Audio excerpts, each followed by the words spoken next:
The Pythia sits in the darkness, breathing in the mist. She holds a branch of laurel in one hand and a shallow bowl of spring water in the other. Outside, the sun finally breaks over the mountain ridge, sending a single golden beam of light through the temple doors. It strikes the bronze shields on the wall, creating a sudden, blinding flash that illuminates the interior. But the Pythia remains in the shadows, her eyes closed, her mind drifting away from the world of maps and troop movements. Think of the men waiting outside. You can see them in your mind. There is a Spartan commander, his scarlet cloak heavy with the dust of the road. His face is lined with the stress of a coming invasion. There is an envoy from Lydia, dressed in silks that seem out of place against the rugged mountain stone. They are the most powerful men in their world, yet they are helpless. They have reached the limits of human logic and military strategy. They know how many spears they have, and they know the terrain of the battlefield, but they do not know the will of the universe. They are waiting for a woman to tell them whether to march or to retreat. The oracle does not speak in the way we speak. When the vapors take hold, her voice changes. It becomes deeper or perhaps more rhythmic, like the pulsing of a heart. She speaks in hexameter verse, her words tumbling out in cryptic, poetic fragments. To a casual listener it might sound like nonsense, but to the priests who stand nearby, it is a code to be transcribed and interpreted. You watch as the first petitioner is led forward. He is a young officer, sent by his king to ask if they should cross the river to engage the Persians. He is trembling not from cold but from the weight of the moment. He stands at the edge of the descent and whispers his question into the dark. The silence that follows is long and heavy. You can hear the soft rustle of the laurel leaves in the Pythia's hand. Then the voice rises from the depths. It is not a scream or a shout, but a steady melodic chant that seems to vibrate through the stone floor beneath your feet. She tells him that if he crosses the river, a great empire will fall. The officer bows, his heart racing. He believes he has been given a promise of victory. He does not realize, as the oracle knows, that the empire that falls might be his own. This was the true power of the women of Delphi. They did not just predict the future. They shaped the psychology of the ancient world. Their prophecies provided the moral certainty a general needed to inspire his troops, or the cautionary warning a king needed to avoid a disastrous trap. They were the ultimate strategic advisors, operating from a place of spiritual authority that no male general could ever claim. As the sun rises higher, the mist in the temple begins to dissipate. The air grows warmer and the sharp scent of the laurel fire softens. The session is ending. The Pythia is exhausted, her body slumped slightly on the tripod as the trance begins to fade. She will spend the rest of the day in quiet contemplation, recovering from the intense mental strain of her duties. You step back out into the sunlight of the terrace. The world looks different now. The olive trees in the valley are bright and vibrant, and the gray stone of the mountain seems to glow with a hidden warmth. You realize that for all the history books written about battles and conquests, the real turning points often happened here, in the quiet, misty silence of a mountain morning. The path back down the sacred way feels easier now. You pass the treasuries again, but they no longer seem like just storehouses for gold. They are monuments to the questions asked and the answers received. You feel a sense of profound calm, as if the stillness of the temple has settled into your own bones. The ancient world was a place of noise and fury, of clashing bronze and shouting men, but at its heart, there was always the quiet, steady breath of the oracle, guiding the way through the fog of the future.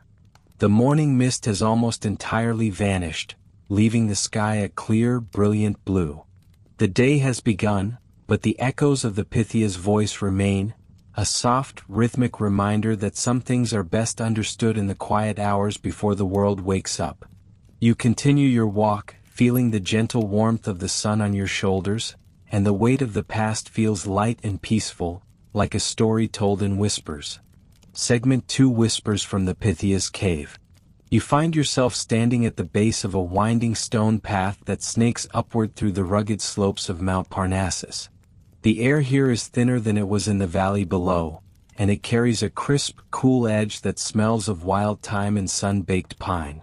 Above you, the limestone cliffs of the Phaedriades, the shining ones, tower over the landscape, their pale surfaces catching the morning light and reflecting it back in a way that makes the very mountain seem to glow. You begin to walk, your sandals crunching softly on the gravel of the sacred way.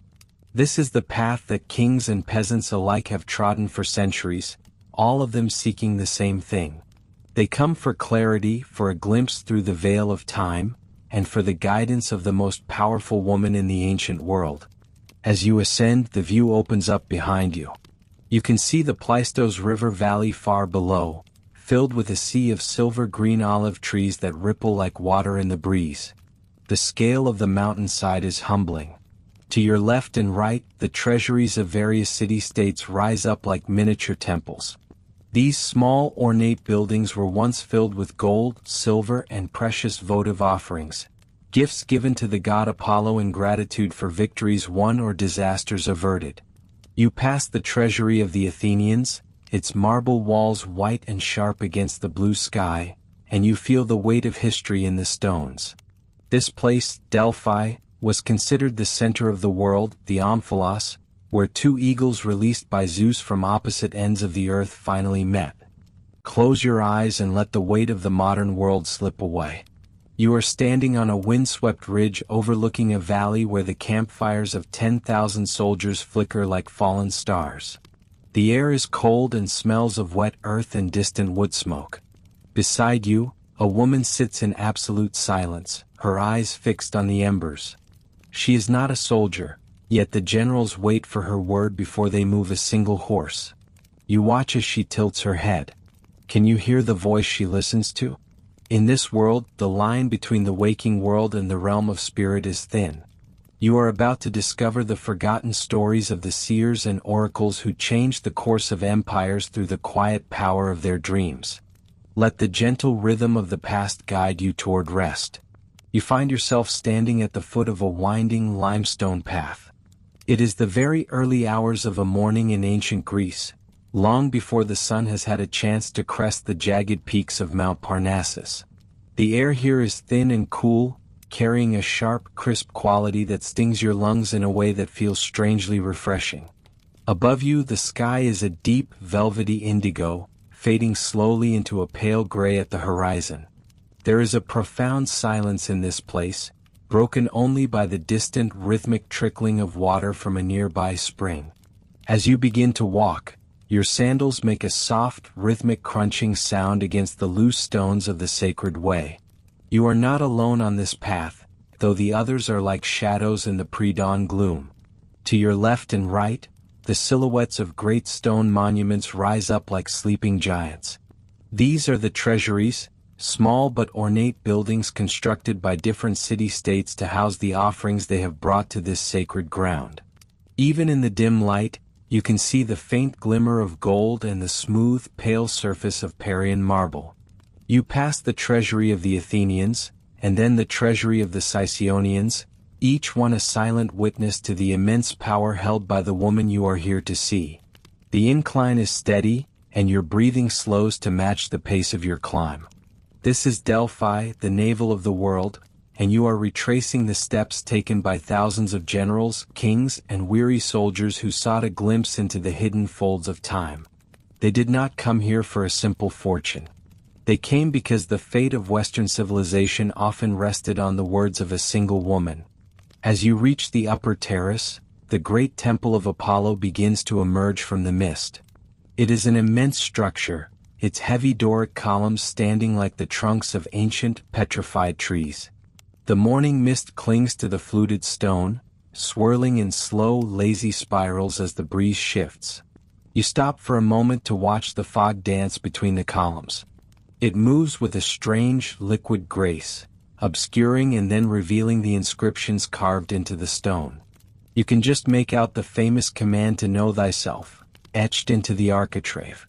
Beyond the temple, the mountain drops away into a deep, verdant valley known as the Phaedriades. The valley is filled with olive groves, their silver-green leaves shimmering like fish scales in the twilight. From this height, the trees look like a soft, undulating carpet. This is the landscape that the Pythia, the oracle of Delphi, looked upon every day. She was not a queen or a goddess, but a woman chosen from the local village of Castri. Sometimes she was a young girl, and other times she was a woman of middle age, but once she was selected, her life became a vessel for something far older and more mysterious than the politics of men. Imagine her now, waking in a small, quiet room within the temple precincts. While the generals outside pace their tents and sharpen their bronze swords, she begins her day with a deliberate, slow ritual. She walks to the Castalian spring, the same water you heard trickling earlier. You follow her in your mind's eye. The water is ice cold, fed by the melting snows of the mountain peaks. She bathes her hair and her body in the clear stream, a process of purification that has remained unchanged for centuries. The sound of the water splashing against the stone is the only music she needs. It is a steady, grounding noise that prepares her mind for the transition from the physical world to the ethereal.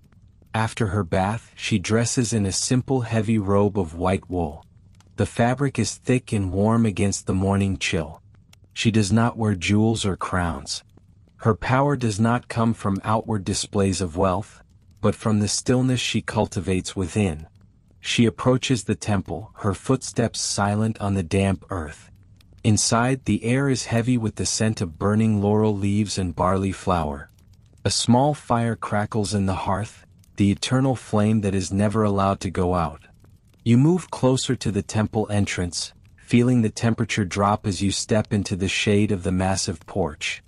The mist seems to follow you, curling around your ankles like a loyal companion. Inside the temple, the world of the sun and the sky disappears. It is dark, lit only by the flickering orange glow of oil lamps. The walls are lined with shields taken from defeated enemies, their bronze surfaces dulled by years of smoke and oxidation. These are the trophies of wars that were won because of the advice given in this very room. In the center of the temple floor, there is a descent leading to a small, sunken chamber called the Adaton. This is the most sacred place in all of Greece. You cannot enter, but you can perceive the heavy, electric atmosphere radiating from the opening. Down there, the Pythia takes her seat on a high bronze tripod. This three-legged stool is positioned directly over a fissure in the rock. From this crack in the earth, a faint, sweet-smelling vapor rises. It is a geological breath, a mixture of ethylene and other gases that rise from the deep fault lines beneath the mountain. The path leads you eventually to the great terrace of the Temple of Apollo. The massive columns rise up toward the heavens, weathered by wind and time but still standing as sentinels of the divine. You pause at the entrance, noticing the inscriptions carved into the stone. Know thyself, one says. Nothing in excess warns another. These are the quiet reminders of the wisdom found here, a wisdom that is not about easy answers, but about the deep and often difficult understanding of one's own nature. You feel a sense of stillness here, a quiet that is not an absence of sound, but a presence of something ancient and waiting. You are led toward the entrance of the temple by a group of priests, their movements slow and deliberate. But they are not the ones you have come to see. Your focus is on the woman who waits within the darkest, most private part of the sanctuary. She is known as the Pythia. Unlike the youthful goddesses depicted in the statues outside, the Pythia is usually an older woman, a local from the village who has lived a long and respectable life. She has left behind her family and her former identity to become the vessel for the god. She is dressed simply in a white woolen robe, her hair covered, her presence calm and grounded. Before she can speak for the gods, she must undergo a ritual of purification. You watch in your mind's eye as she descends to the Castalian spring, a natural cleft in the rock where cold mountain water flows into a stone basin. She bathes there, the icy water washing away the mundane world. She drinks from the Cassotis spring and chews on a leaf of sacred laurel. These acts are not merely symbolic, they are the steps she takes to thin the boundary between her own mind and the vast, swirling collective of the divine. Now you follow the procession into the temple itself. The interior is cool and dim, a sharp contrast to the bright Mediterranean sun outside. The air is thick with the scent of burning laurel leaves and barley meal. You move deeper into the structure, past the main altar, toward the Adyton. This is the inner sanctum, a room built over a natural chasm in the earth. It is here that the mystery unfolds. You see the Pythia take her seat upon a tall bronze tripod. This three-legged stool is positioned directly over a crack in the floor. From this crack, a faint, sweet-smelling vapor rises from the depths of the earth. This vapor, the pneuma, is said to be the breath of the god. As the Pythia inhales the mist, her posture changes. She is no longer just a woman from the village. Her eyes may flutter shut, or they may gaze into a distance that no one else can see. She enters a state of trance, a dreamlike consciousness where the linear flow of time begins to dissolve. To those watching she might seem lost, but to her she is navigating a sea of possibilities. She sees the movements of armies before they have even marched. She hears the whispers of queens in distant palaces and the secret fears of generals. Imagine you are a general in the year 480 before the Common Era. The massive empire of Persia is moving toward your home in Athens. Their ships darken the sea, and their soldiers are like a swarm of locusts on the horizon. You have come to this very spot, standing in the shadows of the temple, waiting for a word that will decide the fate of your people. The Pythia speaks, but her voice is different now. It is rhythmic, strange, and layered. She tells you that the city of Athens will fall, but that a wooden wall will save you. The priests record her words, which are often cryptic and poetic. This is where the true power of the Pythia lies. She does not give a simple yes or no. She provides a map made of metaphors. You leave the temple and stand back out on the sun-drenched terrace, the words echoing in your mind. A wooden wall. Some of your advisors think this means the ancient thorn hedge around the Acropolis. But you, perhaps you are Themistocles, you see something else. You realize she is talking about ships. The wooden walls are the hulls of the Athenian triremes. Guided by this dreamlike prophecy, you convince your people to abandon the city and take to the sea. This decision, born in the smoke and shadows of the Pythia's cave, leads to the Battle of Salamis and the preservation of Greek culture. The influence of these women cannot be overstated. They were the silent architects of empires. No colony was founded, no war was declared, and no peace treaty was signed without a journey to Delphi. The Pythia was the bridge between the logical, strategic world of men and the intuitive, symbolic world of the divine. She offered a perspective that was detached from the immediate heat of politics. Because she spoke in riddles, she forced the leaders to think more deeply, to examine their own motives, and to find the hidden meanings in their situations. You sit down on a stone bench near the temple, watching the way the light shifts across the valley. The sun is beginning its slow descent, and the shadows are lengthening, stretching like long fingers across the mountainside. You think about the thousands of people who have sat where you are sitting, their hearts heavy with questions. You think about the Pythia, sitting in the darkness, carrying the weight of all those futures on her shoulders. It was a life of profound isolation, yet she was connected to the heartbeat of the entire world. The prophecies were not just for the powerful. A farmer might ask if his crops will thrive. A mother might ask about the health of her child. To each, the Pythia offered a window into the mystery. Her role was to remind the world that we are not entirely in control, that there are forces beneath the earth and in the wind that we must respect. As you rest in the quiet of Delphi, the sound of the wind through the columns sounds like a long drawn-out sigh. The ancient world was a place of great noise and fury, of clashing bronze and shouting voices. But here, in the cave of the Pythia, the most important work was done in the silence of a trance. The power of the oracle lasted for over 1,000 years. Even as empires rose and fell, even as the names of the gods changed, the mountain remained a place of pilgrimage. The women who served as the Pythia were the keepers of a flame that never quite went out. They were the guides who led humanity through the dark woods of uncertainty, not by holding a lamp that showed the entire path, but by providing a single spark that allowed the traveler to take the next step. You feel a deep sense of peace as you prepare to leave the temple grounds. The air is cooler now, and the first few stars are beginning to blink into existence over the peaks of Parnassus. The mysteries of Delphi are not meant to be solved. They are meant to be felt. You walk back down the sacred way, the descent easier on your legs than the climb was. The memory of the sweet-smelling vapor and the rhythmic voice of the Pythia stays with you, a reminder that wisdom often comes in the quiet moments, in the space between waking and sleep, where the whispers of the past are most easily heard.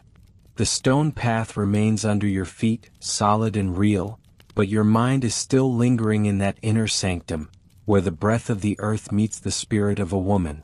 You walk past the treasuries once more, their outlines softening in the twilight. The history of this place is not just about dates and battles. It is about the human need to feel guided, to feel that we are part of a larger story that makes sense even when we cannot see the ending. You take a slow, deep breath of the mountain air, feeling it fill your lungs with the same clarity that the ancient pilgrims sought. The world below is waiting, but for now, you are still held in the embrace of the mountainside, a guest of the goddess and the wind. You find yourself standing on the deck of a great ship, the wood beneath your feet polished smooth by the salt air and the passage of many seasons. The year is 480 before the Common Era, and the world is draped in the heavy velvet silence of a Mediterranean midnight. You are leaning against the cedar railing of the flagship of the Halicarnassian fleet, looking out across the dark waters of the Saronic Gulf. The air is cool, a gentle breeze brushing against your skin, carrying with it the scent of wild thyme from the distant hills and the sharp, clean tang of the sea. Below the hull, the water laps rhythmically, a slow and steady heartbeat that seems to pulse through the entire vessel. You are Queen Artemisia. You are a ruler, a mother, and a commander of 5 of the finest ships in the massive Persian fleet. In the distance, you can see the lights of 1,000 other vessels, flickering like a fallen constellation caught in the bay. They belong to the great King Xerxes, who rests in his golden tent on the shore, surrounded by his immortals and his dreams of conquest. But here on the water you are in your own domain. You feel the slow tilt of the deck as the ship responds to the tide, a subtle movement that most would hardly notice, but to you, it is as familiar as your own breath. Your mind drifts back to the council fire of the evening. You remember the heat of the flames and the smell of roasting meat and expensive oils.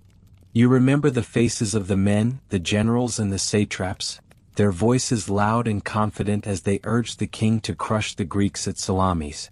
They spoke of glory and numbers, of overwhelming force and the inevitability of their victory. You were the only woman there, the only voice that spoke of caution. You told the great king that the sea is a treacherous ally and that the narrow straits of Salamis would turn our numbers against us. You saw it in your mind before you spoke, a vision of ships crowded like cattle in a pen, their long oars tangling and breaking as they struggled to turn in the cramped waters. They call your wisdom a gift from the gods, perhaps a prophecy whispered to you in your sleep by the nymphs of the deep. But as you stand here in the moonlight, you know that your visions come from a deep and quiet observation of the world around you. You have spent your life watching the way the wind ripples the surface of the harbor, the way the currents pull at the sand, and the way men behave when they are blinded by pride. Your dreams are not flights of fancy, they are reflections of the truths that others are too busy to see. You feel a sense of calm, a stillness that comes from knowing you have spoken your truth, regardless of whether it was heard. The moon hangs low in the sky, a silver coin casting a shimmering path across the waves. You follow that path with your eyes, letting your gaze wander toward the dark silhouette of the island of Salamis. Somewhere over there the Greeks are waiting. They are cold, they are hungry, and they are desperate. You can almost feel their presence, a low hum of tension vibrating across the water. You think about the dreams they must be having tonight. Do they dream of their families in Athens? Do they dream of the white marble of their temples being swallowed by smoke? Or do they see the same red tide that has been haunting the edges of your own sleep? You reach out and touch the rigging, the thick hemp ropes feeling rough and sturdy against your palm. You imagine the tension that will soon fill these lines, the shouting of the rowers, and the rhythmic beat of the drum that keeps the pace. But for now there is only the sound of the wind through the sails, a soft whistling that sounds like a lullaby. You find yourself focusing on the small details, the way the moonlight glints off the bronze prow of the ship, the way the shadows of the masts stretch long and thin across the deck. These are the things that ground you, the physical realities that keep your mind from spinning into the chaos of tomorrow. You take a deep breath, filling your lungs with the damp night air. It feels heavy and cool, a soothing balm against the lingering heat of the day. You find yourself thinking about the nature of leadership and the burden of sight. To see the future is not always a blessing. To know the currents before they shift is to carry the weight of those who will be swept away. You think of your sailors, sleeping in the cramped quarters below, their breath rising and falling in unison.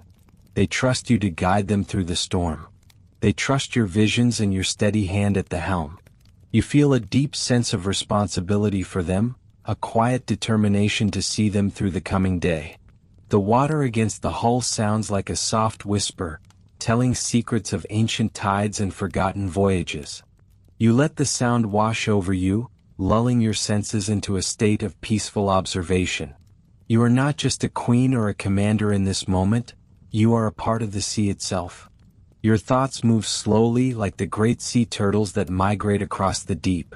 You find yourself contemplating the stars, those ancient guides that have led sailors home for generations. You find the North Star, steady and unblinking, and you feel a kinship with its unwavering light. You notice a small bioluminescence in the water, tiny sparks of green and blue light that flare up when the waves brush against the side of the ship.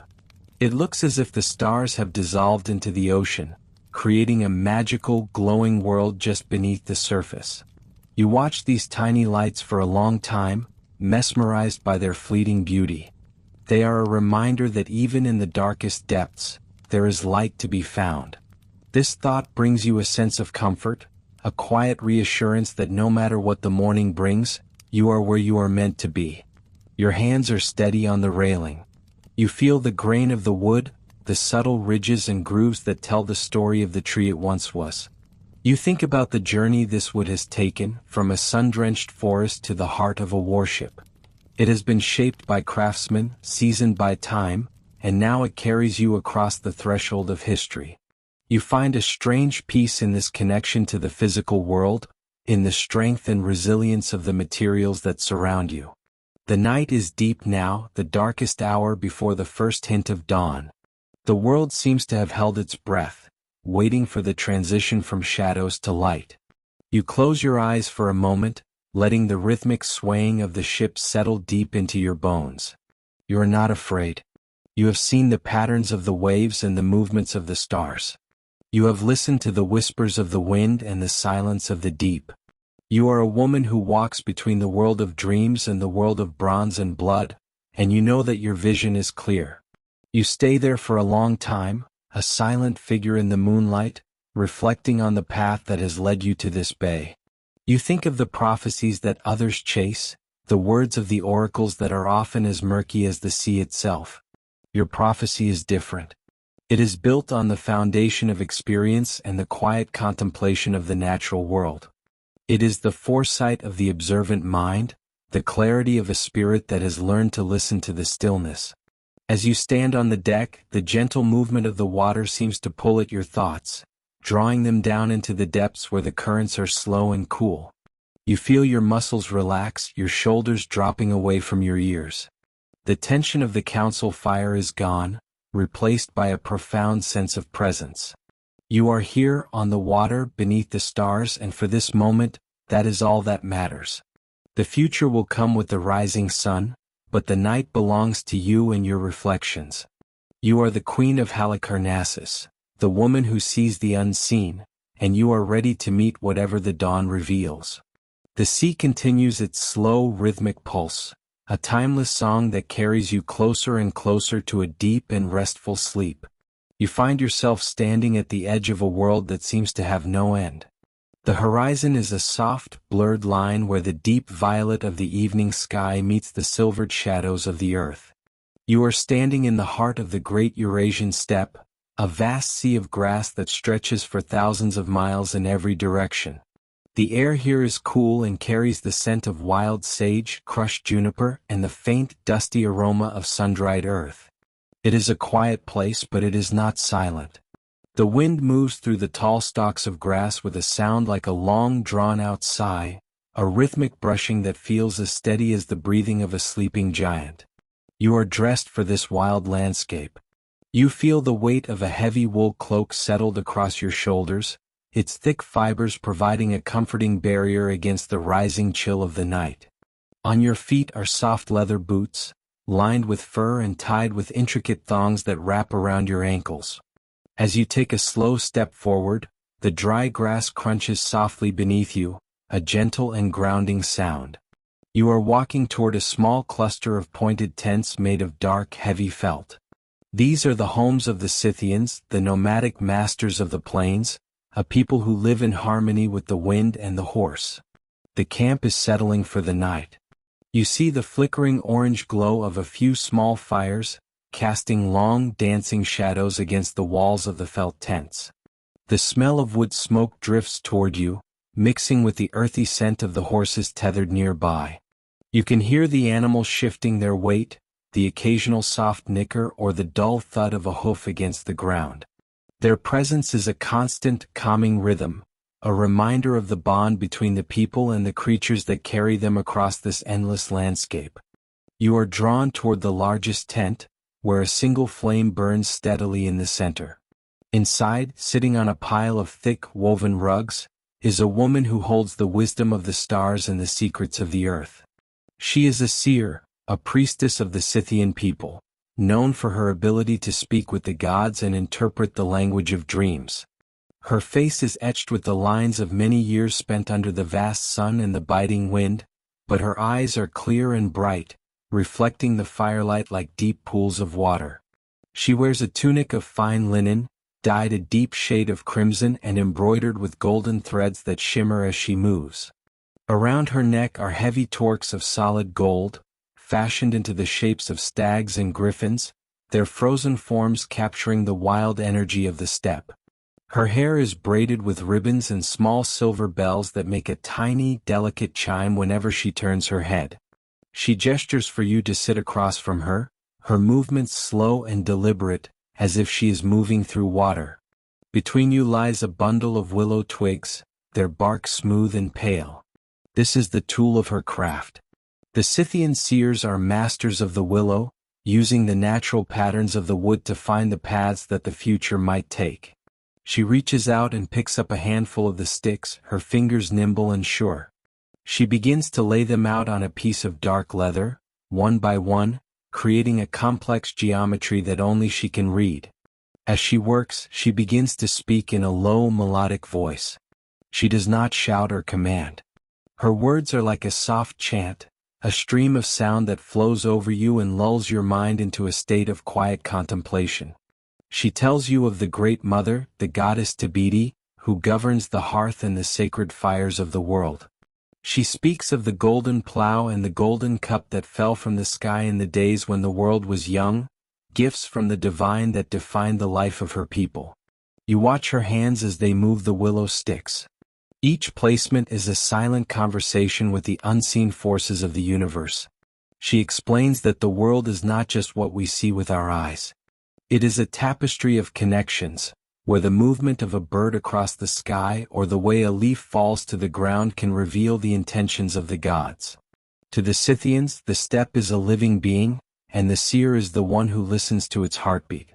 The fire in the center of the tent crackles softly, a small piece of wood settling into the glowing embers. The warmth of the flame brushes against your skin, a pleasant contrast to the cool air that seeps in from the edges of the felt walls. You feel yourself sinking deeper into the soft rugs, the textures of the wool and the silk beneath your hands providing a sense of immense comfort. The seer pauses in her work and looks up at the smoke rising through the circular opening in the top of the tent. She tells you that tonight the stars are speaking of peace.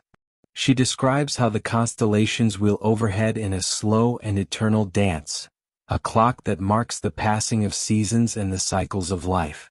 To the nomadic soul, the stars are a map and a calendar, a constant companion on the long journeys across the grass. She reaches into a small leather pouch and pulls out a handful of dried linden bark. She begins to shred it into fine strips, her hands moving with a rhythmic, repetitive motion that is mesmerizing to watch. She explains that this bark, when prepared correctly, can open the doors of perception and allow the spirit to wander into the realm of dreams. The Scythian seers believe that in sleep, the soul is free from the weight of the body, able to fly like an eagle across the invisible boundaries of time. You listen to the sound of her voice and it feels as though the walls of the tent are beginning to dissolve. You are no longer confined by the felt and the wood. You are part of the vastness outside. You can feel the immense scale of the steppe, the way it rolls on and on under the watchful eyes of the moon. You imagine the thousands of horses grazing in the darkness, their manes flowing like silver water in the breeze. You imagine the wagons of the Scythians, their wooden wheels silent now, waiting for the first light of dawn to begin their slow, creaking journey once again. The seer leans forward and places a hand on the leather mat, her palm resting over the pattern of willow sticks. She tells you that your dreams tonight will be a gift. She speaks of a dream where you are riding a horse of pure white, its hooves making no sound as you gallop across a field of stars. You are not tired and you are not afraid. You are simply moving, a part of the great wind that carries the stories of the world from one end of the earth to the other. As she speaks, the light in the tent seems to dim, the orange glow of the fire softening into a deep, restful amber. The chime of the silver bells in her hair becomes fainter, a sound that is almost like the falling of distant rain. You feel a profound sense of safety here, protected by the wisdom of the woman across from you and the ancient traditions of her people. The Scythians knew that the secret to a long life was to know when to move and when to rest. They understood the power of the quiet moment before sleep, the time when the business of the day fades away and the mind begins to drift into the shadows of the subconscious. The seer tells you to let go of the day. The horses are settled. The fires are low. The stars are in their places. You feel the weight of your limbs, a heavy and pleasant sensation that pulls you down toward the earth. The rugs beneath you are warm and hold the scent of the steppe, a dry and herbal perfume that clears your mind and invites a deep, dreamless rest. The sound of the wind outside has become a lullaby, a constant and soothing hum that drowns out all other noise. The seer softly gathers her willow sticks and places them back into their bundle. Her task for the night is done. She offers you one last smile, a look of immense kindness and ancient understanding. She tells you that the steppe will be here when you wake, unchanged and eternal, but for now the only journey that matters is the one you take into the quiet dark. You close your eyes, and the image of the golden stags and the flickering fire fades into a soft, velvety blackness. You are floating now, buoyed by the rhythmic breathing of the earth and the slow, steady pulse of the stars. The world of the Scythians is a world of movement and light, but it is also a world of profound stillness. In this stillness you find the peace you have been seeking. The vast grass sways in your mind, a silver sea that carries you further and further away from the waking world. You are safe. You are warm. You are part of the starry steppe, and the night is long and full of rest. You leave the wide, dry expanse of the starry steppe behind. The transition is as soft as the shifting of a pillow in the middle of the night. The air around you changes, turning from the crisp, thin cold of the plains to something much heavier and more fragrant. You can feel the moisture on your skin now. It is a cool, clinging mist that smells of damp earth, decaying leaves and the sharp green scent of crushed ferns. You are standing in the deep, ancient forests of eastern Britain, in a time when the trees were the cathedrals and the land itself was a living, breathing god. This is the territory of the Iceni, a proud and quiet people who have lived in rhythm with the seasons for longer than anyone can remember. The sky above you is a pale, milky gray, the color of a dove's wing. The sun is hidden behind a thick layer of clouds, casting a soft, shadowless light over the world. There is no harshness here, only the muted tones of brown, green, and silver. You walk slowly through the undergrowth. Your feet sink slightly into the thick carpet of moss that covers the forest floor. It feels like walking on a heavy wool blanket. Every step you take is silent, cushioned by the layers of fallen needles and the rich, black soil that has been building up for thousands of years. As you move deeper into the woods, you begin to see them. They are not a shouting mob or a clashing army. They are a gathered silence. Thousands of people are standing among the oak and ash trees, their bodies blending into the bark and the shadows. They wear cloaks of heavy hand-woven wool, dyed in the deep blues of woad and the warm browns of walnut husks. They are waiting. They are not waiting for a command or a shout, but for a sign from a world that exists just behind the veil of the visible. At the center of this quiet gathering stands a woman who seems to draw all the pale light of the morning toward her. This is Boudica. You see her not as the warrior queen of later legends, but as she is in this quiet moment of prayer. She is tall, taller than many of the men around her, and her presence carries the weight of the ancient hills. Her hair is a deep, burnished red, like the color of fallen autumn leaves or the coat of a fox. It falls in long, thick waves over her shoulders, reaching down to her waist. Around her neck is a heavy torque of twisted gold, a shimmering circle that marks her as someone who speaks for the people and the gods. You find a place to sit against the broad trunk of an old oak tree. The bark is rough and cool against your back, providing a steady, solid support. You watch as Boudica raises her hands. She is not holding a sword or a spear. Instead, she holds the attention of the entire forest. She is speaking, but her voice is low and melodic, a rhythmic chant that mimics the sound of the wind through the high branches. She is calling upon Andraste, the goddess of victory and the wild places. To the Iceni, the goddess is not a distant figure on a mountain, but a spirit that lives in the flight of a bird, the turn of a leaf, and the heartbeat of the creatures that inhabit the woods. Boudica reaches into the heavy folds of her saffron-colored tunic. The movement is slow and deliberate, designed not to startle. From within her clothing, she produces a living creature. It is a hare, its long ears pressed flat against its back, its nose twitching with the quick, rhythmic breath of the wild. The hare is a sacred animal to these people. It is a creature of the borders, living between the open fields and the deep woods, belonging to the moon and the hidden paths of the earth. You watch as she holds the hare close to her heart for a moment. You can almost feel the warmth of the animal, the softness of its fur, and the tiny, frantic drum of its heart. The forest seems to hold its breath. Even the birds in the canopy above have stopped their chattering. There is only the sound of the mist dripping from the leaves onto the mossy ground. Drip, drip, drip. It is a slow, hypnotic beat that helps you settle further into the earth. Boudica turns toward the east, toward the direction of the rising sun that remains hidden behind the clouds. She bends down, her movements fluid and graceful, until she is kneeling on the damp ground. With a gentle motion, she opens her hands and places the hare upon the moss. For a heartbeat, the creature remains perfectly still, a statue of brown and gray fur blending into the shadows. Then, with a sudden, powerful surge of its hind legs, the hare leaps forward. You follow the path of the hare with your eyes. It does not run in a straight line.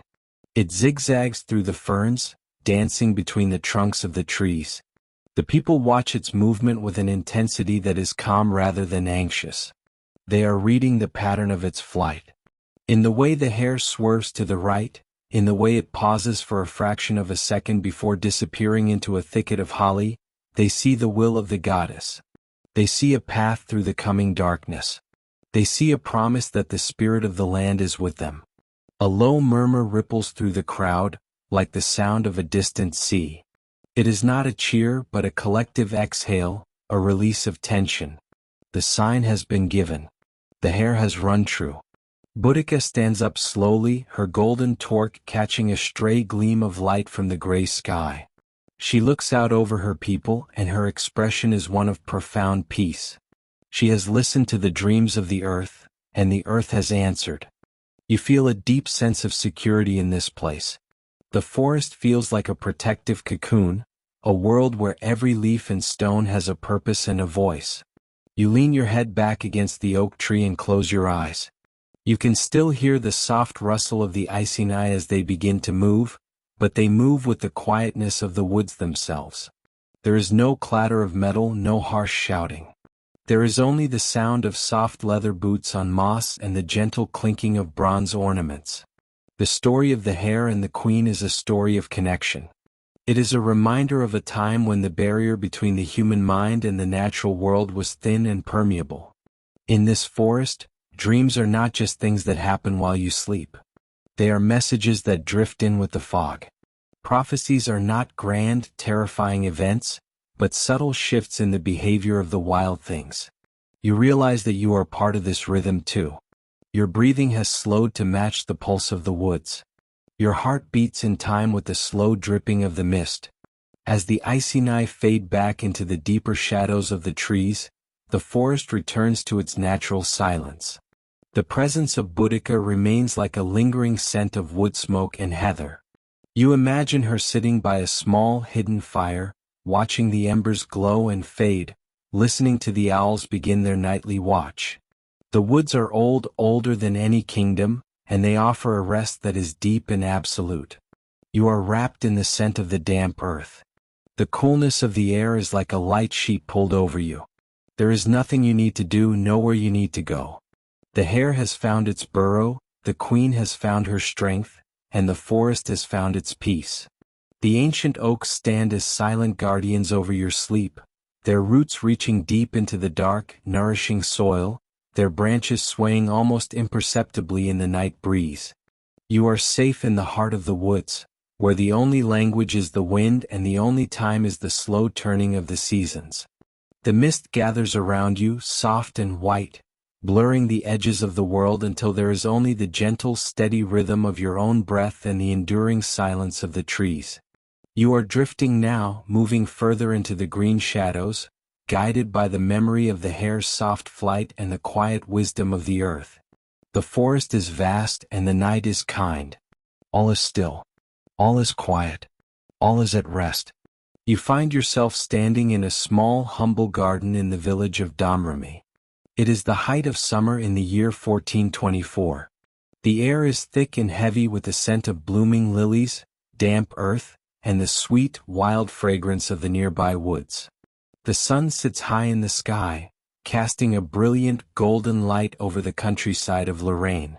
You feel the warmth of that sun on the back of your neck, a gentle weight that seems to press you down into the soft, tilled soil beneath your feet.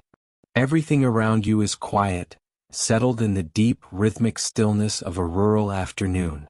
In the distance, you can hear the faint, melodic lowing of cattle in the pastures and the rhythmic rush of the river Meuse as it winds its way through the valley. To your left stands a small stone cottage with a thatched roof, the home of Jacques d'Arc and Isabelle Romy. It is a sturdy building, weathered by years of wind and rain, yet it feels grounded and permanent. The garden where you stand is filled with the practical plants of a peasant household.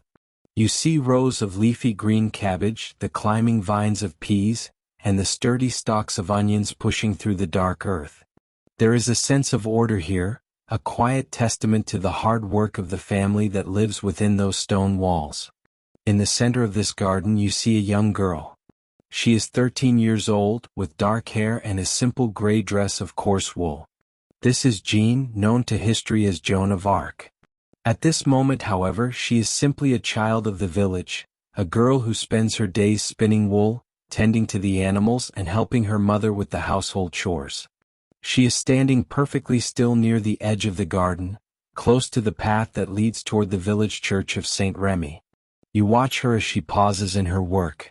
The world around her seems to hold its breath. The silence of the afternoon is broken only by the distant rhythmic tolling of the church bells. They ring for the noon hour, a call to prayer that echoes through the valley.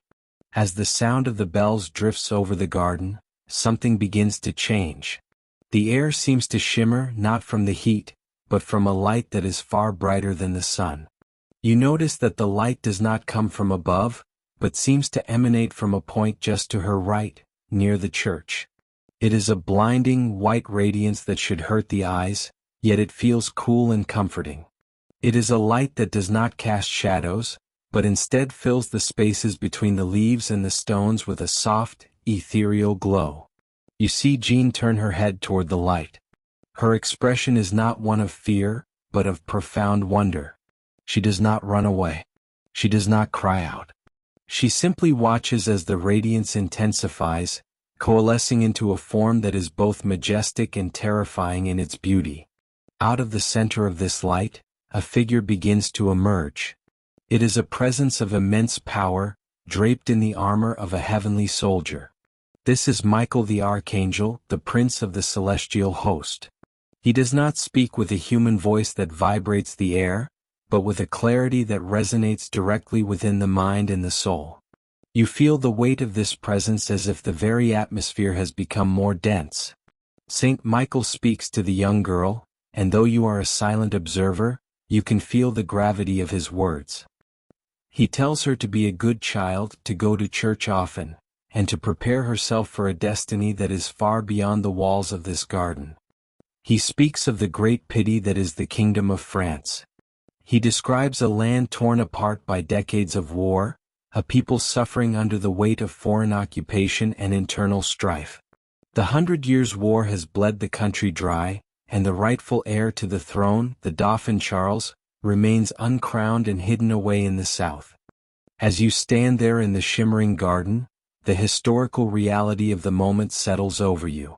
France is a patchwork of shifting loyalties. The English and their Burgundian allies control the north, including Paris and the ancestral lands of the French kings. The people are weary of the constant marching of armies, the burning of crops, and the uncertainty of their future. To a 13-year-old girl in a remote village, these great affairs of state must feel like distant thunder, heard but not fully understood. Yet, the voice in the light brings the weight of the entire kingdom into this small patch of earth. The vision does not end with Saint Michael. As the light continues to pulse with a gentle rhythm, two other figures appear beside him. They are women of regal bearing, their heads adorned with crowns that sparkle with a light of their own. These are Saint Catherine of Alexandria and Saint Margaret of Antioch. Their voices are soft and feminine, yet they carry an authority that is absolute. They speak to Jean with a kindness that is almost maternal, promising to guide her and protect her in the years to come. They tell her that she is the one chosen to lift the siege of Orleans and to lead the Dauphin to his coronation at Reims. You observe Jean as she listens.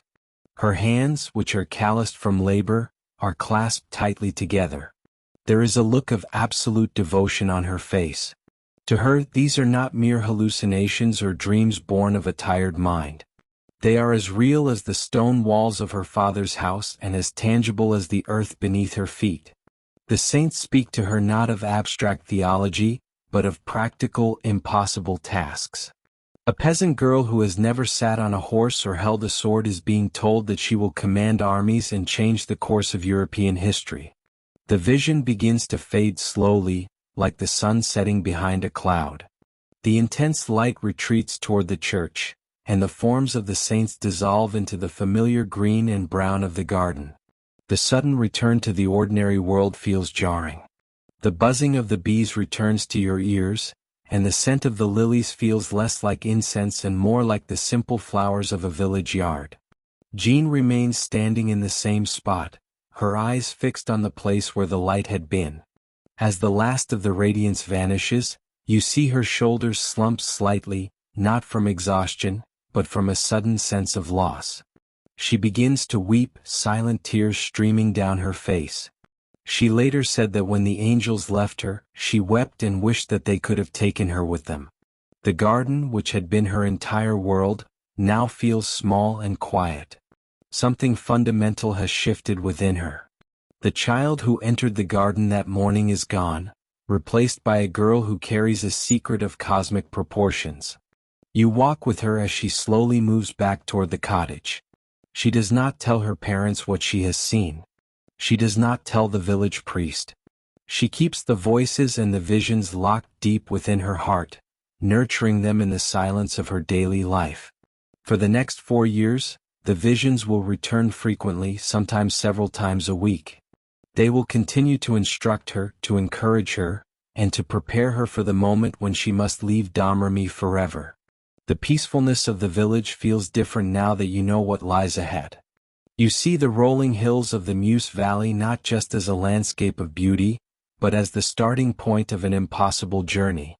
The transition from a quiet life of spinning wool to the clamor of the battlefield is beginning here, in the stillness of a summer afternoon.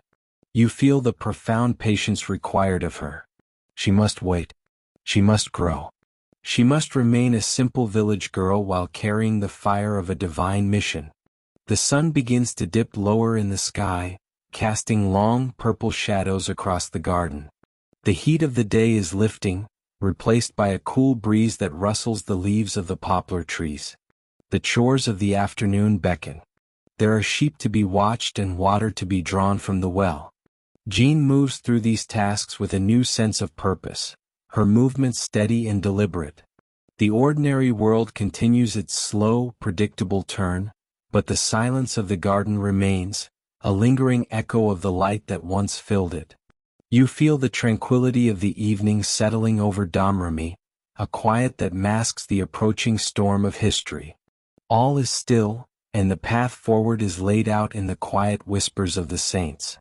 You find yourself standing at the foot of the great limestone spur, looking up toward the massive silhouette of the royal chateau of Chinon.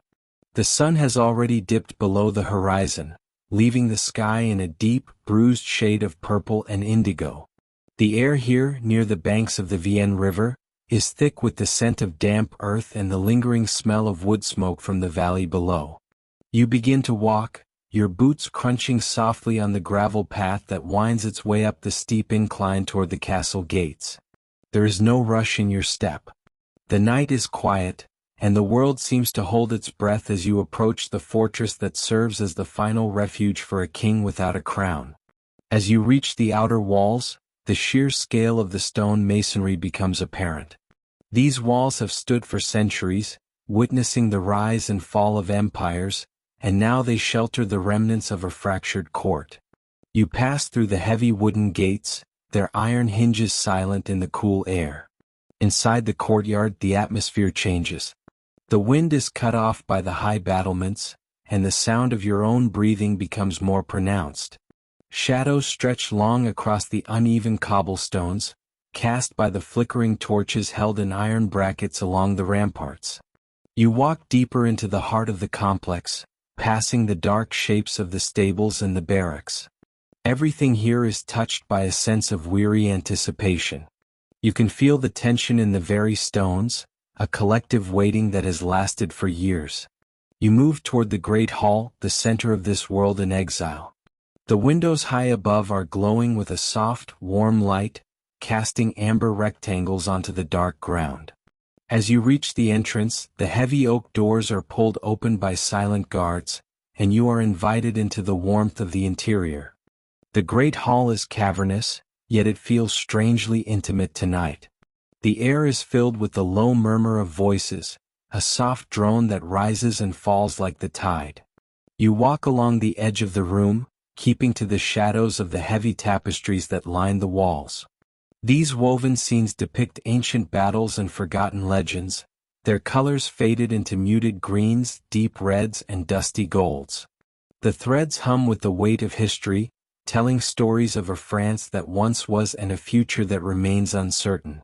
In the center of the hall, a large fireplace crackles, sending sparks dancing up into the dark rafters. The heat is a physical presence, wrapping around you like a heavy wool blanket. You watch the courtiers, men and women dressed in velvets and silks that have seen better days. Their faces are lit by the hearth, showing lines of worry and exhaustion. They speak in hushed tones, their eyes darting toward the far end of the hall where the Dauphin, Charles VII, sits in a chair that is not quite a throne. You observe the king. He is a man burdened by doubt, his shoulders slightly slumped under the weight of his embroidered robes. He is surrounded by advisors, men of law and men of the church, who whisper conflicting truths into his ears. But tonight the atmosphere is different. There is a name on everyone's lips, spoken so softly it is almost a sigh. Joan. The girl from the borders of Lorraine has arrived, and the echoes of her journey through the winter forests have preceded her. You imagine the scene as she is brought forward. You are there, standing near a fluted stone pillar, watching as the doors at the far end of the hall open. The crowd parts slowly like water before a prow. There is no fanfare, no trumpets, only the sound of soft footsteps on the stone floor. When she enters, she does not look like a soldier, nor does she look like a mystic. She is a girl in men's clothing, her hair cut short, her expression one of singular, quiet focus. You feel the shift in the room. The skepticism of the courtiers, the sharp wit of the scholars, and the weariness of the soldiers all seem to flatten out into a singular point of curiosity. She walks past you and you catch the scent of the outdoors on her, the smell of cold wind and pine needles. She does not look at the tapestries or the gold leaf on the ceiling. Her eyes are fixed forward, searching for the one who was promised in her visions. The king has hidden himself, dressed in simpler clothes and standing among his attendants to test her. You watch as she moves through the crowd, never hesitating. It is as if she is being guided by an invisible thread, a pull that only she can feel. When she reaches the man who would be king, she kneels. The room goes perfectly still.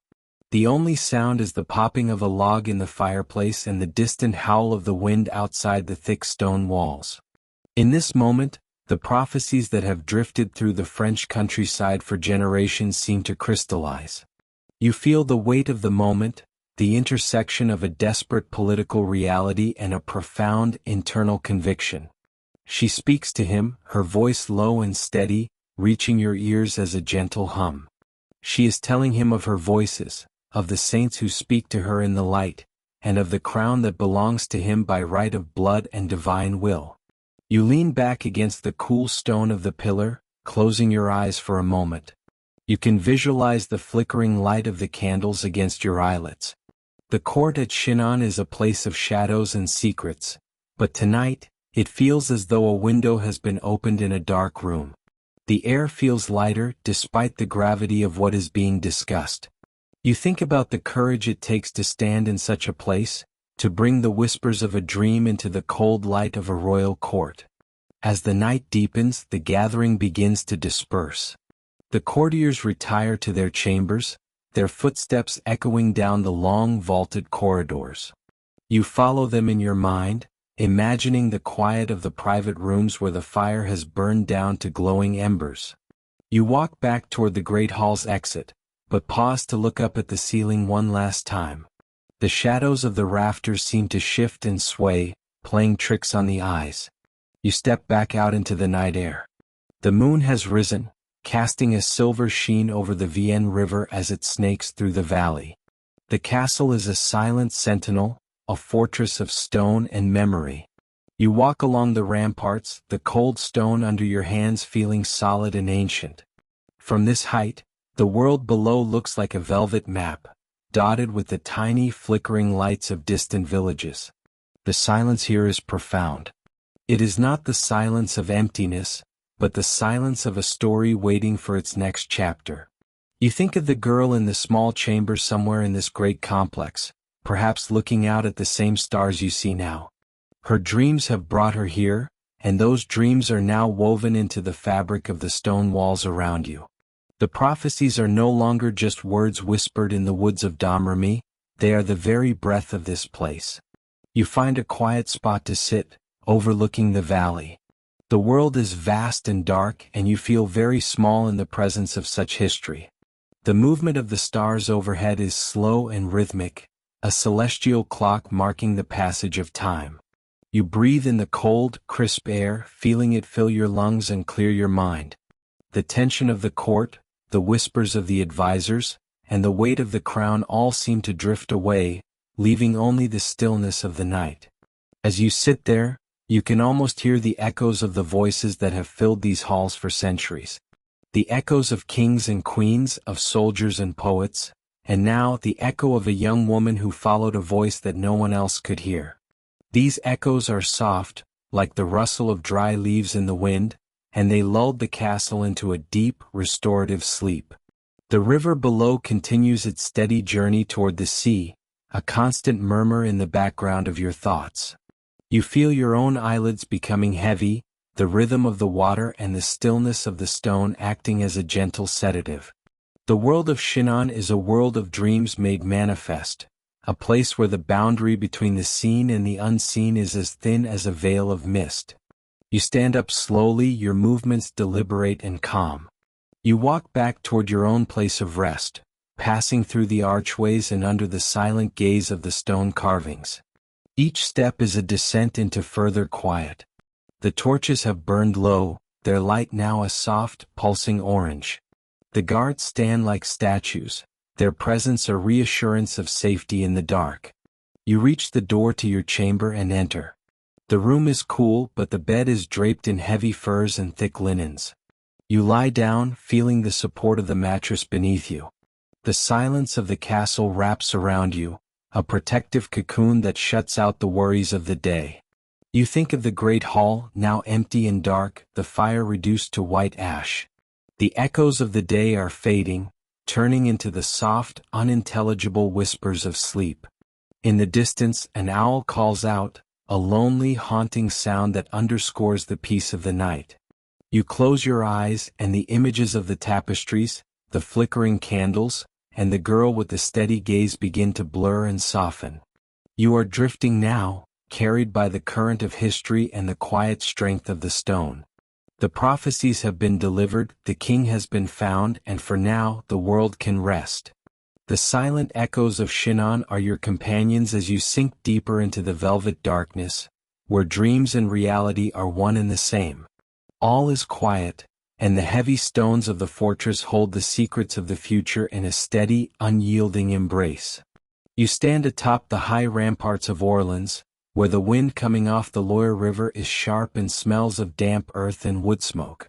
It is deep into the night, that quiet, liminal hour when the world seems to hold its breath between one day and the next. The stone beneath your boots is cold and uneven, worn smooth by the passage of thousands of soldiers and sentries over the centuries. You can feel the vibration of the city behind you, a low, rhythmic hum of thousands of people sleeping fitfully in their beds, their dreams haunted by the shadow of the siege. Your hand rests on the grid of the battlement. To your left, the river flows wide and dark, a ribbon of obsidian cutting through the French countryside. The water laps against the base of the walls with a steady, hypnotic pulse. It is a sound that has not changed in 100 years, and it will not change for 100 more. To your right, the city stretches out in a tumble of timber-framed houses and narrow, winding alleys. Most of the windows are dark, but here and there, a faint orange glow flickers where a watchman keeps a candle burning or a family huddles around a dying hearth. The air is heavy with the weight of expectation. You are not alone on these walls. A few paces away, a sentry leans on his poleaxe, his silhouette jagged against the starlit sky. He is tired, his shoulders slumped under the weight of his padded gambeson and iron breastplate. But then there is another figure. She is standing perfectly still, looking out over the fields toward the English lines. This is Jean, the maid who has turned the tide of a war with nothing but a banner and a series of whispered visions. She does not look like a warrior in this light. She looks like a child of the earth, small and sturdy. Her hair is cropped short in the fashion of a page, and she wears the white armor that has already become a symbol of hope for some and a sign of witchcraft for others. She does not move. She is staring into the darkness of the valley where the English campfires flicker like grounded stars. These fires mark the positions of the enemy forts, the bastilles that have choked the life out of Orleans for months. You watch her and you realize she is not just looking. She is listening. It is said that she hears voices in the ringing of church bells and the rustle of the wind through the poplars. To the men standing guard, The night is full of silence and the occasional cry of a night bird. But for her the silence is full. You wonder what it feels like to carry the weight of a kingdom in your mind, to see the movements of armies before they happen, and to feel the hand of the divine pressing against the small of your back. The night watch is a slow, methodical ritual. You begin to walk with her, your footsteps echoing softly on the stone. There is no need for conversation. The atmosphere is one of profound, heavy peace, despite the proximity of the enemy. You pass a small iron brazier where the coals are glowing a deep, angry red. The heat brushes against your skin for a moment, a brief respite from the biting chill of the river air, before you move back into the shadows. Jean stops at a particular notch in the wall. From here you can see the Turellis, the great stone gatehouse captured by the English. It looms over the bridge, a dark and hulking shape that feels like a physical ache in the heart of the city. You can see the faint movement of the English guards on its roof. They are perhaps 300 yards away, yet they feel like they are in another world. Between you and them lies the black water and the tall, swaying reeds. The maid reaches out and touches the stone. Her fingers are bare, and you imagine the sensation of the cold, rough mineral against her skin. She is grounding herself. Her prophecies are not flights of fancy. They are rooted in this very soil, in the suffering of the people living in the tenements below you and the desperate need for a sign. You realize that her power does not come from the steel of her sword, which she rarely uses, but from her ability to remain still while the world around her is in a state of chaotic motion. You look up at the sky. The constellations are bright and cold. The Great Bear hangs over the northern horizon, and the Milky Way is a pale, frosted smear across the dome of the heavens. In the 15th century, the stars are not just distant lights. They are a map, a calendar, and a source of omens. To the people of Orleans, the very heavens are involved in this struggle. You feel a sense of insignificance standing under that vast, uncaring expanse, yet the woman beside you seems to bridge the gap between the mud of the earth and the fire of the stars. The wind shifts, bringing with it the smell of roasted meat and the distant, metallic clink of a horse's harness from the English camp. It is a reminder that the peace of the night is an illusion. Somewhere out there, men are sharpening blades and checking the tension on their longbows. They are dreaming of home, of the green fields of England, and they are wondering about the girl on the walls who claims to speak with angels. They are afraid of her. You can feel their fear drifting across the river like a fog. It is a heavy, damp emotion that settles in the bones. But here on the ramparts there is no fear. There is only the rhythm of the watch. You find yourself matching your breathing to the slow cadence of the night. Inhale the scent of the cold river. Exhale the tension in your jaw. The city of Orleans is a fortress, but it is also a sanctuary. Within these walls, the prophecy has taken root. The people believe that the siege will be broken, and that belief has a weight of its own. It is more solid than the stone you stand on. You continue your walk, moving toward the eastern gate. The shadows are long and deep. You pass another guard who has fallen into a light doze, his chin resting on his chest. Jean does not wake him. She simply passes by like a ghost, her white armor catching the moonlight and turning her into a pillar of pale silver. She is a dream walking through a nightmare. You follow her, feeling the drag of your own exhaustion, but it is a comfortable tiredness, the kind that comes from knowing you are exactly where you are supposed to be. The bells of the cathedral strike the hour. The sound is deep and sonorous, rolling over the rooftops and vibrating in your very chest. 1, 2, 3. The bronze notes linger in the air, vibrating against the stone of the walls. It is said that when the bells ring, Jean's voices become clearer. She tilts her head, her eyes narrowing as if she is catching the tail end of a conversation held in a language you cannot understand. The sound of the bells is a physical presence, a golden cord connecting the city to the sky. As the echoes die away, the silence that follows is even deeper than before. You reach the end of the current stretch of the wall and look back at the path you have taken. The ramparts of Orleans are a circle, a ring of protection that is held for months against impossible odds. You think about the women who have stood here before, the wives and daughters who brought stones and boiling oil to the battlements when the assaults were at their peak. You think about the prophecies that have been whispered in the marketplaces for generations, speaking of a virgin from the oak woods who would save the land. The dawn is still hours away. The darkest part of the night is usually the coldest, but for some reason you feel a sense of warmth spreading through you. It is the warmth of shared purpose. You are part of the watch. You are a witness to the quiet moments that precede the great shifts in history. Most history books focus on the clamor of battle, the shouting, and the blood. But the real work is done here, in the stillness, in the dreams of a visionary girl and the steady, unyielding presence of those who stand guard while the world sleeps. You lean back against a stone tower, feeling the solidity of the masonry supporting your spine. The river continues its endless journey toward the sea. The English campfires begin to dim as the wood turns to ash. Jean remains at the edge of the wall, a silent sentinel wrapped in the cloak of her own destiny. You close your eyes for a moment, listening to the heartbeat of the city. It is slow and steady, a testament to endurance. The night is long and the watch is far from over, but in this moment, everything is exactly as it should be. The heavy stones of the fortress hold the secrets of the tomorrow in a steady, unyielding embrace.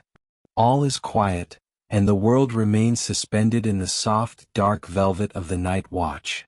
You are walking through the long, echoing halls of the Louvre Palace in the middle of the 16th century. The stone under your feet is cold, even through the soft leather of your slippers. It is deep in the night, the hour when the rest of the court is asleep, but the Queen Mother is awake. You can see a faint glow of candlelight spilling from beneath a heavy oak door. As you push it open, the scent of melted wax and old parchment fills your senses. This is the world of Catherine de' Medici, a woman whose life was woven from the threads of political survival and the whispers of the unseen world. She sits at a desk cluttered with charts of the stars and heavy leather-bound books. You notice the weight of her presence. She is dressed in the deep black of a widow, a color she has worn for years, making her look like a shadow cast against the ornate tapestries of the room. Catherine was not just a queen, she was a watcher of omens, a woman who believed that the veil between the present and the future was as thin as the silk of her veils. To understand her, you must understand the burden of her dreams. In the summer of 1559, the air in Paris was thick with the heat of celebration.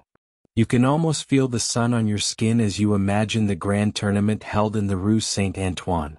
It was a time of peace treaties and royal weddings, a moment when the Valois dynasty seemed to be at its height. Catherine's husband, King Henry II, was a man who loved the thrill of the joust. You see him now in your mind, clad in gleaming armor, his horse draped in rich velvet, the crowd cheering as he took his place on the field. But Catherine was not cheering. For days she had been haunted by a dream that refused to leave her. In the quiet of her chambers, she had seen her husband wounded in a way that defied the logic of the battlefield. She saw a splintered lance and a face covered in blood. She had begged him not to participate in the final matches, her voice low and urgent, filled with a dread that she could not fully explain. You can imagine the king laughing off her concerns, patting her hand with a confidence that only a man of his station could afford. He was a king after all, and kings did not fear the shadows of a woman's sleep. As you watch the scene unfold, the atmosphere changes. The cheers of the crowd turn to a sudden, chilling silence. On that fateful afternoon, Henry insisted on one last pass against the young Count of Montgomery. You hear the thundering of hooves on the dry earth, the sharp crack of wood against wood. And then, it happens exactly as Catherine had seen it in the darkness of her mind. A splinter from Montgomery's broken lance pierced the king's golden visor and entered his eye. For 10 agonizing days, the palace was a place of hushed whispers and desperate prayers. You walk through the corridors now, feeling the tension in the air. The king lay dying, and Catherine sat by his side, the weight of her prophecy realized in the most terrible way. When he finally passed, she adopted the broken lance as her emblem, a constant reminder that the dreams she saw were not mere fantasies, but warnings written in the language of the soul. You follow her now as she moves from the bedside of her husband into the long years of her regency. She is a woman alone in a court of vipers, holding the crown for her young sons. To guide her through the treacherous waters of French politics, she turned even more deeply to those who claimed to see what was hidden. You might see a man standing in the corner of her study, his face obscured by the shadows.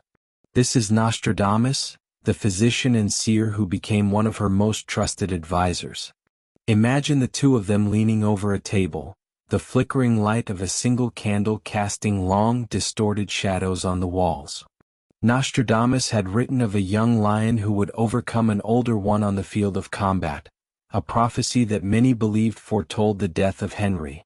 Catherine sought his counsel not out of simple curiosity, but out of a desperate need to protect her children.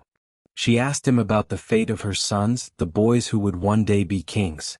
There is a legend, whispered in the corridors you are walking, of a dark room and a magical mirror. You stand beside Catherine as she gazes into the polished surface of the glass. It is said that Nostradamus showed her a vision of her sons. One by one they appeared in the mirror, each walking across the room. She watched as they circled the space, the number of turns representing the number of years they would reign. One son, then another, and another, their faces pale and their reigns tragically short. Finally, she saw a man who was not of her bloodline, Henry of Navarre, who would eventually take the throne and end the Valois line. You can feel the coldness in her heart as she realized that her dynasty, the thing she fought so hard to preserve, was destined to fade. This knowledge did not make her give up. Instead, it made her more determined, more calculating.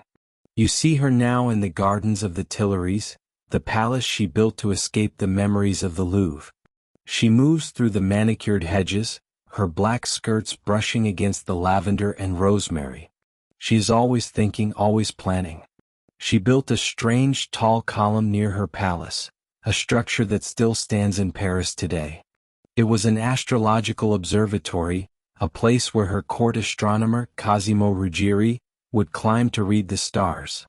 You imagine climbing those narrow, winding stairs with her. At the top, the city of Paris stretches out below you, a sea of slate roofs and winding alleys bathed in the silver light of the moon. Up here, away from the noise of the court, the stars seem closer. Catherine believed that the movements of the planets were the movements of God's own hand. She would spend hours here, looking for signs of coming betrayals or opportunities for peace. Every decision she made, from the marriages of her daughters to the movements of her armies, was informed by what she saw in the heavens and what she felt in her dreams. But power comes with a heavy price. You feel the atmosphere of the palace grow darker as the years pass. The religious wars are tearing France apart. Catherine, the woman of dreams, is often blamed for the violence, most notably the St. Bartholomew's Day massacre. Historians argue about her role, but in the quiet of this night, you see a woman who was haunted by the need for order. She believed she was acting to save the crown, guided by the grim necessity of survival. Perhaps she saw the blood in her dreams before it ever hit the streets of Paris. Perhaps the weight of the crown was so heavy that it crushed the gentler parts of her spirit. As you continue your walk through her life, you notice how the prophecies began to narrow down. There was a final warning given to her by Ruggieri. He told her to beware of Saint Germain. Catherine, being a woman of action, avoided every place with that name. She refused to stay in the palace of Saint Germain-en-Laye. She avoided churches and streets that bore the name. She thought she could outrun the fate that had been whispered to her. In the winter of 1589, Catherine lay dying in the chateau of Blois. The air in the room is thick with the scent of medicinal herbs and the cold of January. You are standing by her bed, watching the rise and fall of her breath. A young priest is called to her side to give her the final rites. When she asks his name, he replies that his name is Laurent de Saint-Germain. You see the flicker of recognition in her eyes, the final realization that the prophecy had found her at last, not in a place but in a person. She died shortly after, leaving behind a kingdom in turmoil and a legacy draped in myth and shadow. You walk back through the rooms of her life, the candles flickering out one by one. The tapestries of her achievements and her failures hang silent in the dark. Catherine de' Medici was a woman who lived her life at the intersection of power and the paranormal. She was a queen who used the tools of the Renaissance, both the intellectual and the occult, to navigate a world that was often hostile to her very existence. You step out of the palace now into the cool night air of the 16th century. The Seine flows quietly nearby, its waters reflecting the same stars that Catherine studied from her high column. You feel the stillness of the history that surrounds you. Her dreams were her maps, her prophecies were her guides, and though they did not always bring her peace, they gave her the strength to hold a crumbling world together for as long as she could. The shadows of the Louvre seem to lengthen as you walk away, leaving the Queen Mother to her eternal rest. The world of omens and stars feels closer than it did before, as if the whispers of the past are still floating on the breeze. You are a traveler in time, and you have seen the heavy burden of those who can see what others cannot. The night is deep, and the stories of the past are like the dreams Catherine once had, vivid, haunting, and full of a strange, quiet truth. You let the silence of the old city wrap around you like a heavy velvet cloak, as you drift further into the stillness of the night. The stars above continue their slow, ancient dance, indifferent to the rise and fall of queens, yet always there for those who know how to look. The world is at peace, and you are part of its long, rhythmic breathing. The stone walls of the chateau are silent. The maps of the stars are rolled up and put away. The ink on the parchment has long since dried. You take a final breath of the cool nighttime air, and you feel the weight of the day lifting from your shoulders. The prophecies are silent now. The dreams are over. There is only the peace of the night and the slow, steady heartbeat of the world. You are drifting now, further and further into the quiet, where the shadows are soft and the memories of the past are nothing more than a gentle lullaby.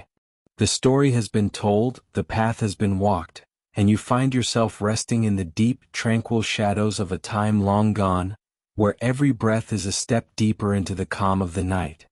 Everything is still, everything is quiet, and the world remains suspended in the soft, dark velvet of the night.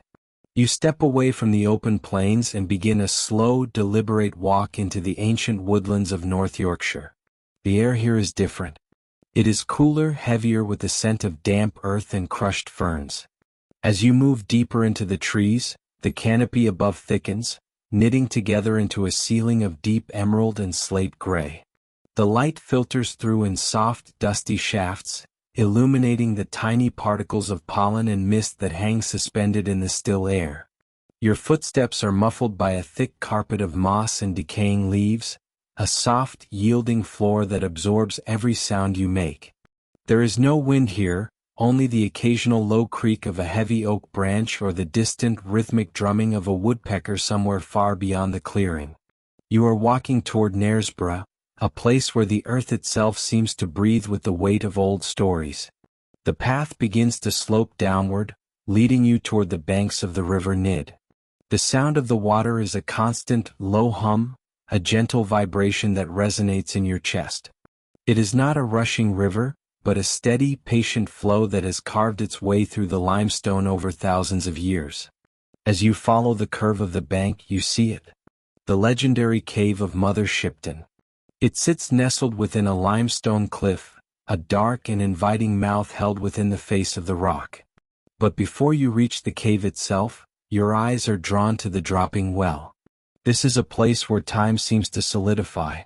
A curtain of water trickles down the face of a giant, bulging rock formation, cascading in 1,000 tiny silver threads. It does not splash or roar. Instead, it makes a delicate, musical sound as it falls into the pool below. The water is rich with minerals so thick with dissolved stone that it turns everything it touches into rock. You see everyday objects hanging from the ledge, suspended in the path of the falling water. There are small stuffed animals, hats, and shoes, all frozen in various stages of transformation. Some are still soft to the eye, while others have been completely encased in a hard, gray crust of limestone. They look like relics from a forgotten era, preserved forever by the slow, patient work of the earth. You watch a single drop of water as it clings to the rim of the rock, grows heavy and finally falls, joining the millions of drops that have come before it. It is a process that takes months, even years, to complete. There is no hurry here. The stone does not rush. The water does not tire. You turn your attention to the cave opening.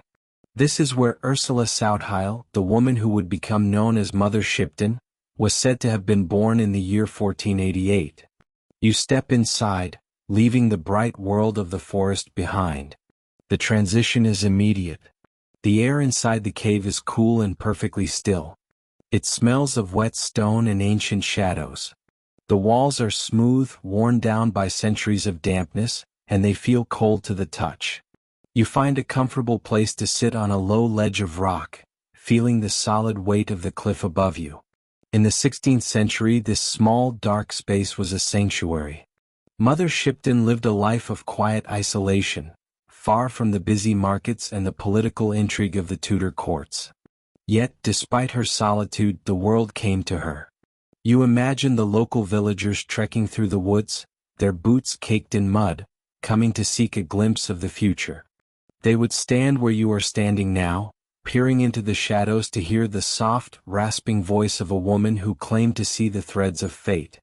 She was described as having a physical appearance that frightened many, with a long, crooked nose and a hunched back, but it was her mind that truly commanded respect and fear. Mother Shipton did not just predict the weather or the harvest. She spoke of the rise and fall of empires, the movements of kings, and the eventual destruction of the world as she knew it. You think about the weight of that knowledge. To sit in the silence of this cave and see the burning streets of London more than a century before they would catch fire.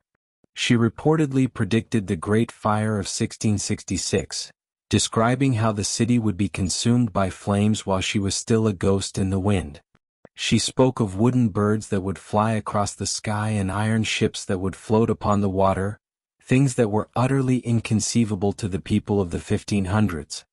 One of her most famous prophecies involved the great Cardinal Wolsey, a man of immense power and influence under King Henry VIII. She predicted that he would see the city of York from a distance but would never set foot within its walls. You can picture the scene in your mind. The powerful cardinal, riding toward the city with his grand entourage, perhaps laughing at the words of a strange woman in a cave. And yet, just as he reached a vantage point where the spires of York Minster were visible on the horizon, he was summoned back to London by the king to face charges of high treason. He died on the journey, never reaching his destination. Her words were like the water in the dropping well, slow and steady, but eventually turning the soft reality of the present into the hard stone of the past. As you sit in the silence, you consider how these prophecies acted as a guide for those who held the swords and the crowns. Commanders of armies and advisors to the throne would listen to the rumors of her visions. They sought to understand the patterns of the future to better position themselves in the present. In an era where information traveled no faster than a horse could gallop, the word of a prophetess was a powerful currency. It could shift the morale of a battalion or change the course of a diplomatic mission. And yet, Mother Shipton herself remained here, in the quiet, damp embrace of the North Yorkshire woods. She did not seek gold or titles. She lived simply, surrounded by the trees and the river. The cave feels very protective now. The outside world, with its noise and its constant motion, feels like a distant memory. You listen to the silence of the stone. It is not an empty silence but a full one, packed with the history of the millions of people who have walked this path before you. You think about the 16th century, the smell of wood smoke in the air, the sound of iron horseshoes on cobblestones, and the way the stars must have looked in a sky that had never known the glow of electric lights. Mother Shipton would have watched those same stars from the mouth of this cave, seeing the same constellations that you see tonight. The dampness of the cave is not uncomfortable. It is a soothing, grounding sensation. It reminds you that the earth is constant. Governments change, wars are fought and forgotten, and the names of kings fade from memory, but the water continues to drip from the limestone ledge. The moss continues to grow in the cracks of the rock. You find yourself breathing in time with the rhythm of the forest. Deep, slow breaths that fill your lungs with the cool, clean air of the underground. You think about the quiet power of a woman who lived on the margins of society yet held such influence over the collective imagination of a nation.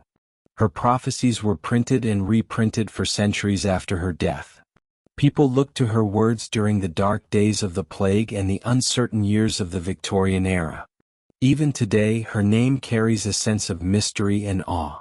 But here, in the cave, the mystery feels natural. It feels like a part of the landscape, no more strange than the way a seed becomes a tree or the way the river carves a canyon. You decide to slowly stand up, your joints feeling loose and relaxed. You walk toward the entrance of the cave, where the gray light of the forest meets the darkness of the stone. You stop for a moment at the threshold, looking out at the river Nid. The water is a deep, tea-colored brown, reflecting the heavy branches of the willow trees that lean over the bank. The dropping well is still singing its quiet, percussive song. Clink, clink, clink. Each drop is a second of time passing, a tiny piece of the future becoming the past. You walk back toward the path, leaving the cave behind. The woods are even quieter now as the evening settles in. The shadows are long and soft, stretching across the forest floor like dark velvet ribbons. You feel a profound sense of peace, as if you have left a part of your worries back in the stone walls of the cave, where they can be slowly turned into harmless rock by the mineral-rich water. The world is vast and the stories of the past are deep, but for now, there is only the sound of your own quiet breathing and the gentle rustle of the leaves in the cool night air. Everything is as it should be. The forest is still, the water is patient, and the ancient memories of the land are resting quietly beneath the roots of the trees. Your journey through the woods is slow and easy, a gentle drift through a world that has seen everything and is content to wait in the silence.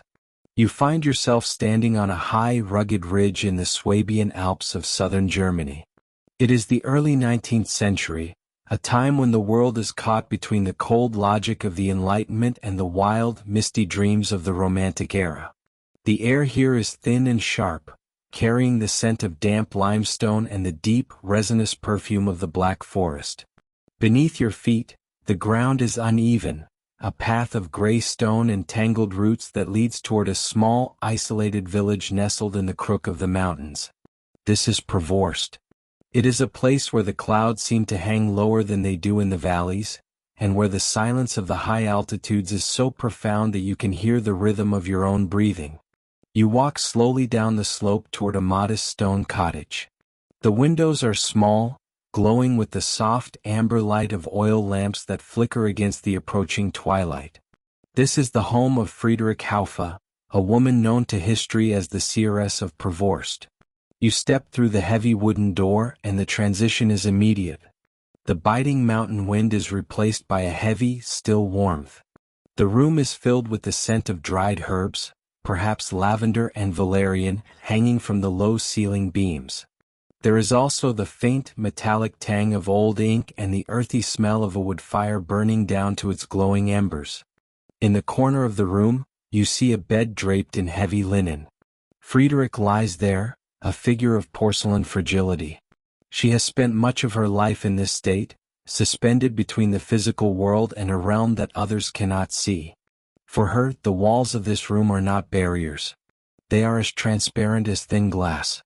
As you sit in a sturdy wooden chair by the hearth, you begin to understand the unique burden and gift she carries. She does not just dream. She perceives the world as a complex web of lights and circles, a geography of the soul that mirrors the rugged landscape outside. She speaks in a voice that is little more than a whisper, yet it carries a strange, resonant authority. To Friederich, every person is surrounded by an inner sun, a circle of light that reveals their true nature, their history, and their future. She describes how, from her sick bed, She watches the movements of ghostly lanterns. These are not frightening specters. They are the luminous traces of those who have passed before, or perhaps the energetic shadows of those yet to come. She sees them moving through the mountain passes, guiding the footsteps of travelers and, at times, revealing the secret movements of men who carry the weight of nations on their shoulders. During this era, Europe is a place of shifting borders and lingering shadows left by the Napoleonic Wars. Commanders and thinkers, haunted by the chaos of the past decades, often look toward the mystical for a sense of order. You imagine the visitors who have traveled these treacherous mountain paths to reach this very room. High-ranking officials, philosophers, and even generals have sat where you are sitting now. They come seeking clarity. They ask her about the movements of unseen forces, about the spirit of the times, and about the hidden intentions of their rivals. Friedrich explains to you that the physical world is merely a thin veil thrown over a much larger, more intricate reality. She describes the spirits she sees as beings of light, often carrying these ghostly lanterns to illuminate the moral and spiritual paths that individuals must take. To her, a military campaign is not just a matter of maps and muskets. It is a collision of wills and spiritual energies. She speaks of seeing the outcomes of conflicts before the first shot is fired, not because she sees the future as a fixed line, but because she can see the trajectory of the light circles surrounding the people involved. As you listen, the room seems to grow darker, and the glow from the hearth becomes more hypnotic. You watch the way the shadows dance on the stone walls, mimicking the flickering lanterns Friedrich describes. She tells you of the inner language, a way of speaking that existed before the Tower of Babel, a language of pure sound and meaning that she uses to communicate with the entities that visit her. It is a rhythmic, melodic tongue that sounds like the wind whistling through the mountain crags or the steady dripping of water in a limestone cavern. The seeress is not alone in her observations. Seated at a small desk near the bed is a man named Justinus Kerner. He is a physician and a poet, a man who has dedicated his life to documenting everything Friedrich says and does. You watch him dip a quill into a bottle of dark ink, the scratching sound of the nib against the parchment providing a steady, rhythmic counterpoint to Friedrich's soft voice. Kerner is not a skeptic, nor is he a blind believer. He is an observer of the impossible. He records her visions of the sun circle and the life circle, intricate diagrams that map out the human spirit's journey through time and eternity. These diagrams are complex, filled with numbers and symbols that Friedrich says are the true mathematics of the universe. To look at them is to feel a sense of profound scale, as if you are looking down from a great height at the clockwork of the stars. She explains that these circles dictate the rise and fall of leaders, the success of harvests, and the peace of the soul. You feel the weight of this knowledge, the idea that everything is connected by invisible threads of light, and that even the smallest action vibrates through the entire web of existence. You notice that Friedrich does not seem afraid of her visions. Even when she speaks of the darker lanterns, the spirits who are heavy with the shadows of their past deeds, she speaks with a calm, detached compassion. She describes how she helps these spirits find their way back to the light, guiding them through the same spiritual geography she uses to counsel the living. Her room is a lighthouse in the mountains, a place where the lost come to find their bearings, whether they are spirits or kings. The fire in the hearth pops softly, a small explosion of cedar and ash. You feel a deep sense of stillness settling over you. The physical world feels increasingly distant, a faint memory compared to the vivid, glowing descriptions of the seeress. You begin to understand why so many were drawn to this remote village. In a world that was becoming increasingly industrial and mechanical, Friedrich offered a reminder that the mysterious and the sacred were still very much alive. She was a bridge between the old ways of the forest and the new ways of the mind. She tells you a story of a particular ghostly lantern she saw one winter night. It was a light that moved with a frantic, erratic energy along the ridge. She recognized it as the spirit of a messenger who had perished in a blizzard decades before, still trying to deliver a letter of great political importance. She speaks of how she whispered to the wind, using the inner language to tell the spirit that his message had been delivered by other means long ago, and that he could finally set his lantern down and rest. The story is a reminder of the persistence of human intent, and the peace that comes with letting go. As the night deepens, Friedrich's voice grows even softer, blending with the sound of the wind outside the cottage. The mountains of Provorst are vast and ancient, and they hold their secrets well. But here, in this small room, those secrets are whispered into the ear of a woman who has no need for eyes to see. You feel your own thoughts slowing down, taking on the circular, rhythmic quality of her sun circles. The complexities of history, the movements of armies, and the ambitions of men all seem to fade into the background, replaced by the simple, steady glow of those ghostly lanterns. You think about the pilgrims who left this room and climbed back down the mountain, carrying a piece of this stillness with them. They returned to the cities and the courts of Europe, but they were changed.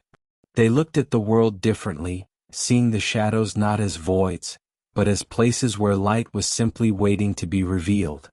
The seeress of Provorst did not lead armies with a sword, but she guided them by revealing the spiritual terrain they were crossing. She provided a map of the heart during a time when the world felt like it was losing its way. The oil lamp on the table flickers and then burns with a steady, blue flame. You feel the warmth of the room wrapping around you like a heavy wool blanket. The scratch of the quill has stopped. Justinus Kerner has paused to watch the seeress as she drifts into a deeper state of trance. The air is thick with the peace of 1,000 quiet nights. You realize that you, too, are a traveler on a path, and that perhaps there is a lantern glowing somewhere in the distance just for you. You close your eyes for a moment, listening to the mountain silence. It is not an empty silence. It is full of the resonance of the stones, the breathing of the trees, and the faint, rhythmic pulse of the earth itself. Friedrich Haufer remains in her bed, a fragile anchor for a world of light. Her visions continue, moving through the cycles of time, unaffected by the passing of years. As you sit in the warmth of the cottage, you feel a sense of profound safety. The ghosts are not here to haunt. They are here to light the way. The lanterns are not here to startle. They are here to comfort. The journey through the high passes of the Swabian Alps is a journey inward. The seeress is your guide, showing you that even in the darkest night, there is a circle of light that remains unbroken. You feel the boundaries of your own mind expanding, touching the edges of those ancient luminous circles. The room, the mountains, the history of Europe, and the whispers of the spirits all merge into a single peaceful flow. You are resting in the heart of the mystery, where the lanterns glow softly and the world is at peace. The heavy scent of the herbs and the gentle warmth of the fire continue to soothe your senses. Every breath you take is slow and deep, mirroring the quiet atmosphere of the stone cottage. You are no longer a guest in a historical moment. You are a part of the quietude that has always existed in these high places. The seeress of Provorst has shared her vision, and now that vision belongs to the silence of the night. The ghostly lanterns continue their slow, steady dance across the ridges of your mind, guiding you toward a deep and restorative sleep. The world outside may be vast and full of movement, but here, in the glow of the inner sun, everything is still, everything is certain, and everything is exactly as it should be. You step out of the quiet, inner stillness of your own thoughts and find yourself standing on a cobblestone street in the heart of the 19th century. The air is different here. It is thick with the scent of coal smoke, damp earth, and the faint, sweet aroma of roasting chestnuts from a nearby street vendor. The sun has already dipped below the horizon, leaving the sky a deep, bruised shade of indigo. Gas lamps flicker into life one by one, their orange flames dancing behind frosted glass panes and casting long, trembling shadows across the narrow alleyways. You pull your heavy wool coat tighter against the evening chill and begin to walk. Your footsteps make a rhythmic, hollow sound against the stones, a steady beat that matches the slow, deliberate pace of your breathing. You are heading toward a tall, narrow house with a heavy oak door and polished brass fixtures. This is a place where the boundary between the visible world and the unseen realm is said to be thin. In this era, the middle of the Victorian Age, people have become obsessed with what lies beyond the veil. It is a time of great scientific advancement and terrible, bloody wars, a time when the logic of the steam engine meets the mystery of the séance room. You reach the door and lift the heavy knocker. The sound echoes through the house, and a moment later, the door creaks open to reveal a hallway bathed in the warm, golden glow of candlelight. As you enter, the noise of the city fades away, replaced by a profound and expectant silence. You are led into a parlor where the walls are draped in heavy, dark crimson velvet. The furniture is made of polished mahogany, carved into intricate swirls and claws that seem to glow in the dim light. In the center of the room sits a round table, and around it, several figures are already seated. Their faces are obscured by the shadows, but you can feel the tension in the air, a mixture of hope and desperate anxiety. These are not merely curious onlookers. Among them are men of high rank, men who wear the heavy brass buttons of military uniforms and carry the weight of entire nations on their weary shoulders. They have come here because the traditional maps and the reports of scouts are no longer enough. The world is in chaos, and they are seeking a different kind of intelligence. At the head of the table sits a woman. She is young, perhaps in her early 20s, with a pale face and eyes that seem to look right through the physical walls of the room. She is a medium, one of the many women of this era who found themselves in a unique position of power. In a society that often silenced their voices in public life, these women became the conduits for the dead, the messengers for spirits, and most surprisingly, the secret strategists for the great armies of the world. You take your seat in the circle and reach out to take the hands of the people beside you. The skin of their palms is cool and slightly damp. You are instructed to close your eyes and focus on the stillness. The medium begins to breathe in a deep, rhythmic pattern. Her inhalations are slow, and her exhalations are long, creating a low, rushing sound that fills the room like the tide coming in. You feel the floor beneath your feet settle, and the air seems to grow heavier, as if it is being saturated with an invisible energy. In this darkened room in Washington or London or Paris, the medium begins to speak.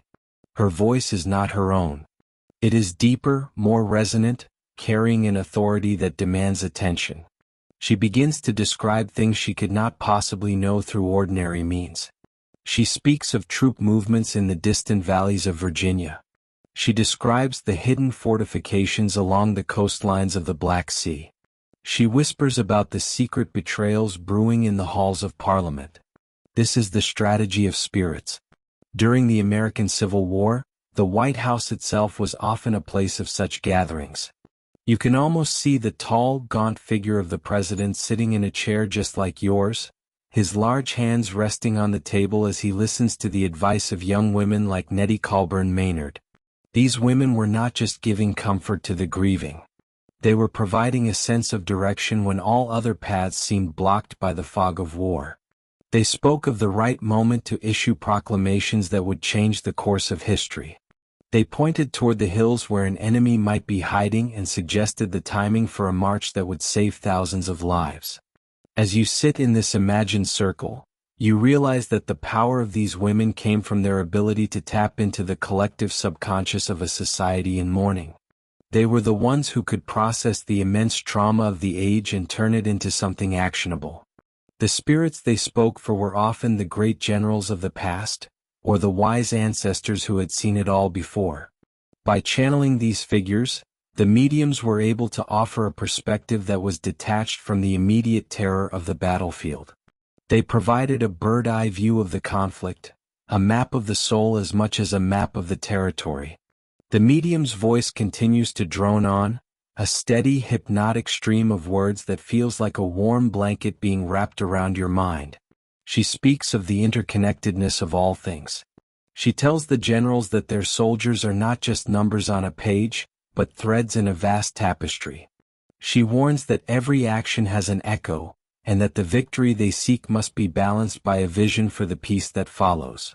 You find yourself nodding along to the cadence of her voice, the logic of her prophecies weaving into your own thoughts.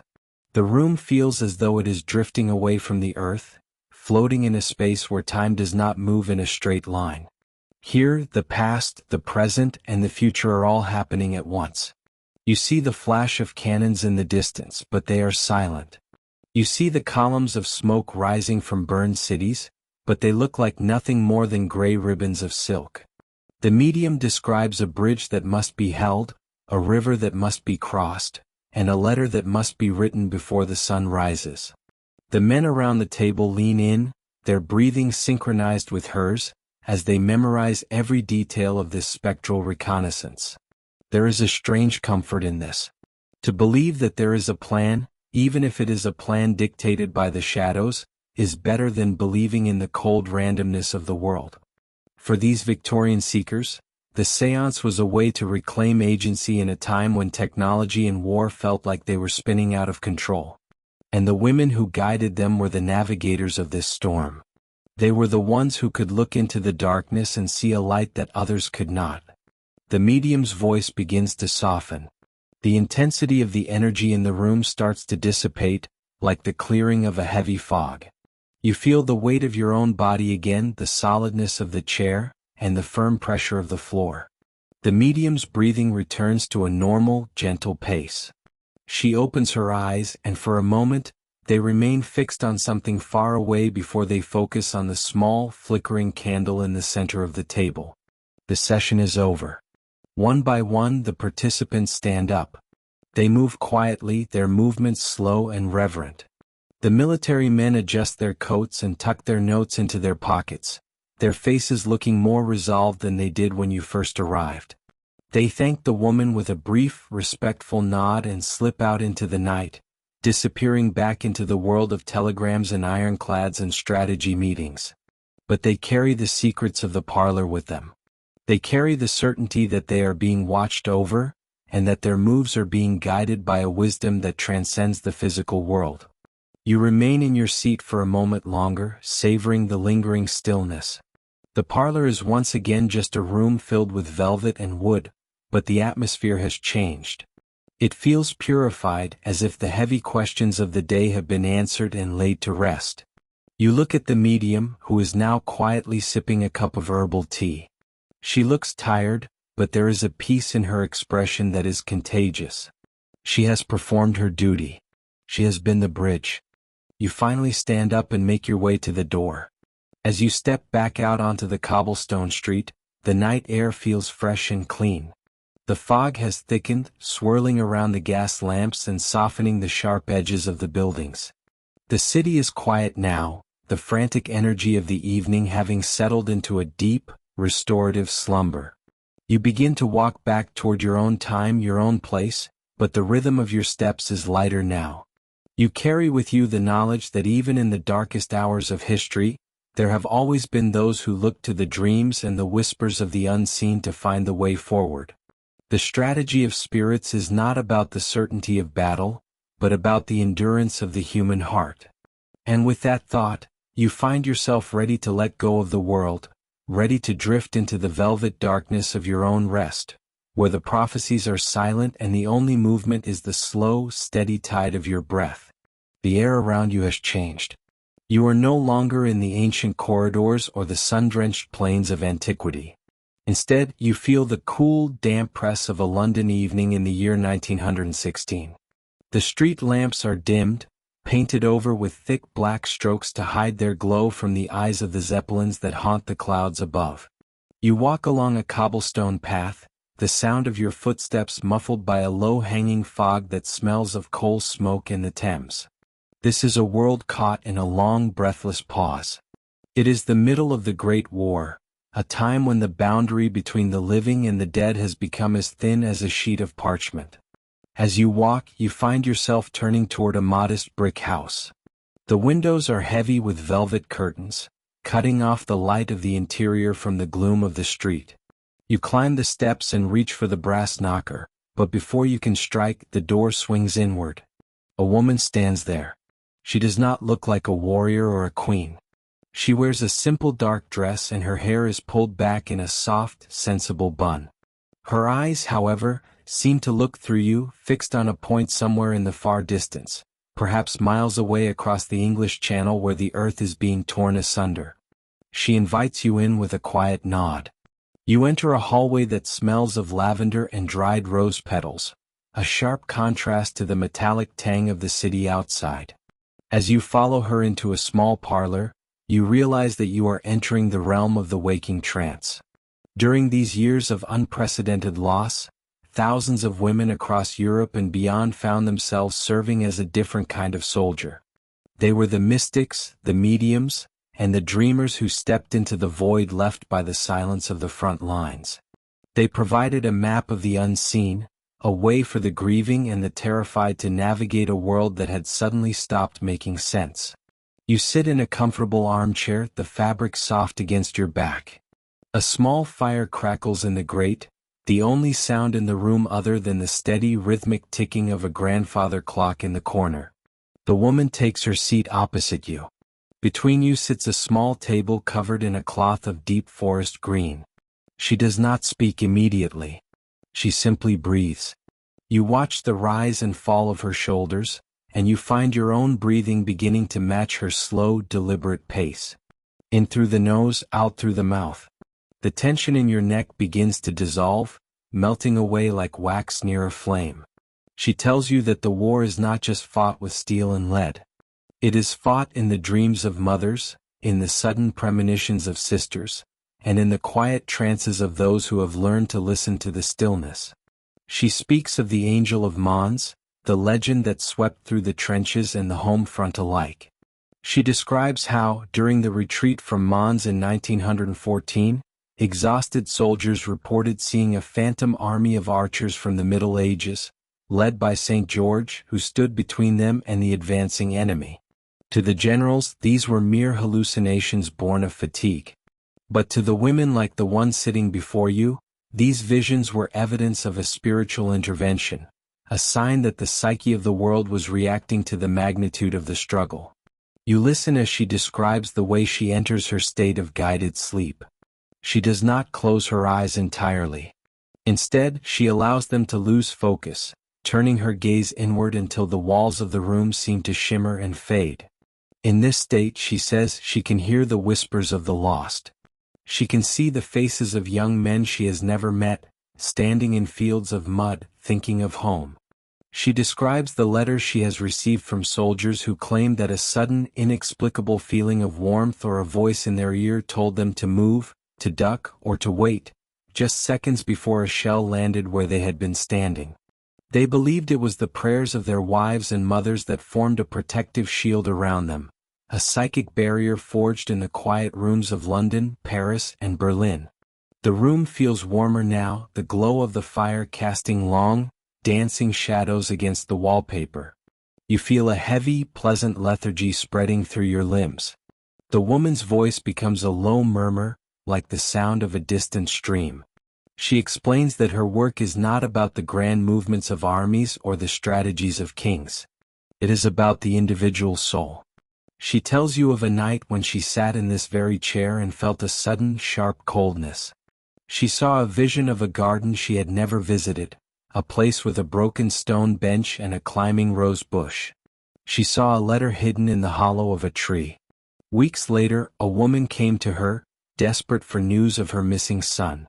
The mystic told her of the garden, the bench, and the letter. The woman wept, for that was the garden where her son had played as a child, and the letter was found exactly where the vision had placed it, a final message of love sent across the veil.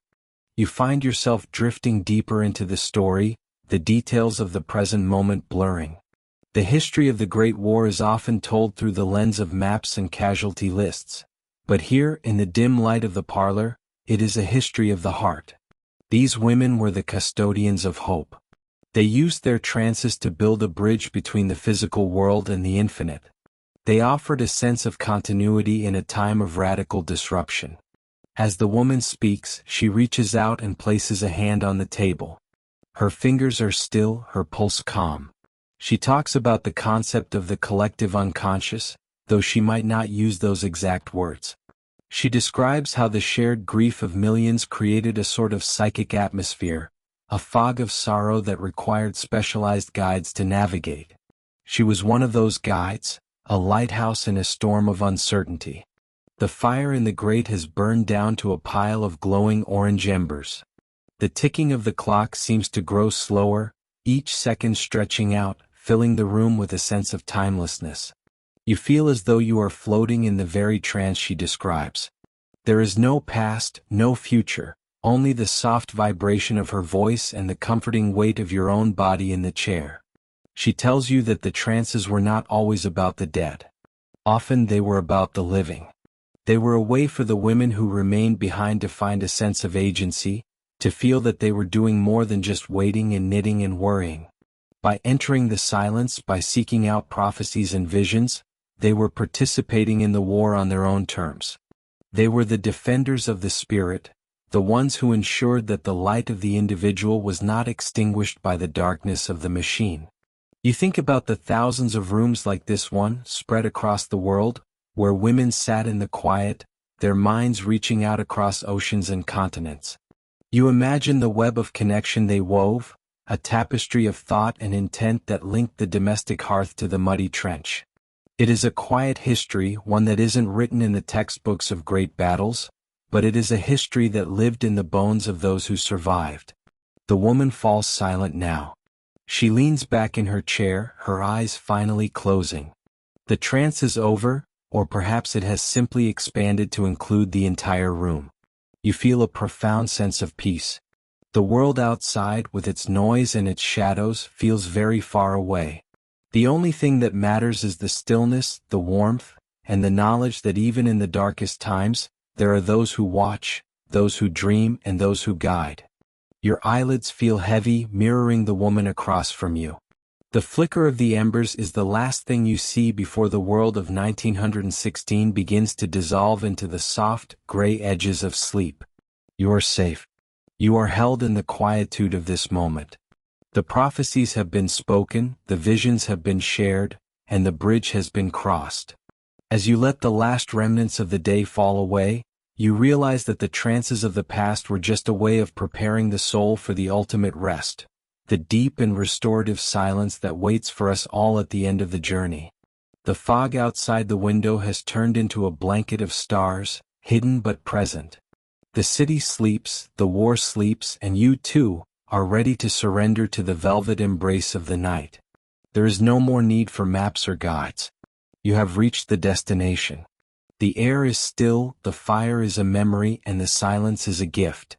You breathe in the scent of lavender and old books, and you let yourself go, drifting down into the cool, dark waters of a dreamless sleep, where the only movement is the slow and steady beating of a heart that is finally, truly at rest. You stand at the threshold of a long and quiet gallery, a space where the air feels different, as if the very molecules have slowed their dance to accommodate the weight of centuries. The floor beneath your feet is made of wide, polished boards of dark oak that give off a faint, sweet scent of wax and ancient wood. Each step you take produces a soft, muffled thud, a sound that does not bounce off the walls but is instead absorbed by the heavy velvet curtains that hang from the ceiling to the floor. The light here is dim and golden, filtered through high windows that are obscured by the branches of trees outside, casting long and flickering shadows that move like slow rivers across the room. You are no longer in the dusty temples of the Mediterranean or the windswept fields of medieval France, yet you feel their presence all around you. This is a place where the echoes of those women, the dreamers and the prophets, have come to rest. It is a modern hall of memory, a bridge between the world of frantic movement and the world of silent knowing. As you walk deeper into the gallery, you see that the walls are lined with glass cases, each one containing a single object that seems to hum with a quiet, residual energy. You stop before the first case and look inside. There is no golden crown or iron sword here.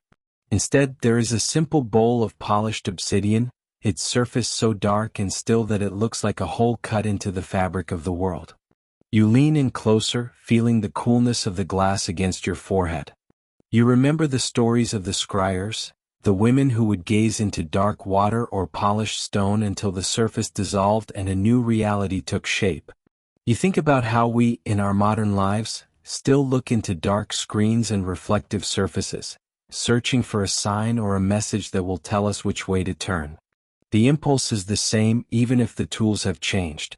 You feel a sense of kinship with those who sat in the dark, waiting for the first flicker of an image to appear, and you let that feeling settle in your chest like a warm weight. You move to the next display, and your eyes find a fragment of ancient silk, its edges frayed and its color faded to a delicate, dusty rose. This was once part of a banner carried into a battle that history has long since forgotten, guided by the vision of a woman who saw the victory before the first arrow was ever notched. You imagine her standing on a ridge, the wind pulling at her hair, her eyes fixed on a horizon that only she could see. She was not a warrior by trade, but she carried a certainty that was sharper than any blade. You feel that certainty now, a quiet pulse in your own veins. It is the feeling of knowing exactly where you are and exactly where you are going, even if the path ahead is shrouded in mist. You take a slow, deep breath, and as you exhale, you feel the tension in your shoulders dissolve into the still air of the gallery. The room seems to stretch on forever, a corridor of peace that leads away from the noise of the world. You pass by a collection of dried laurel leaves, their scent faint and spicy, reminding you of the steam that rose from the cracks in the earth at Delphi.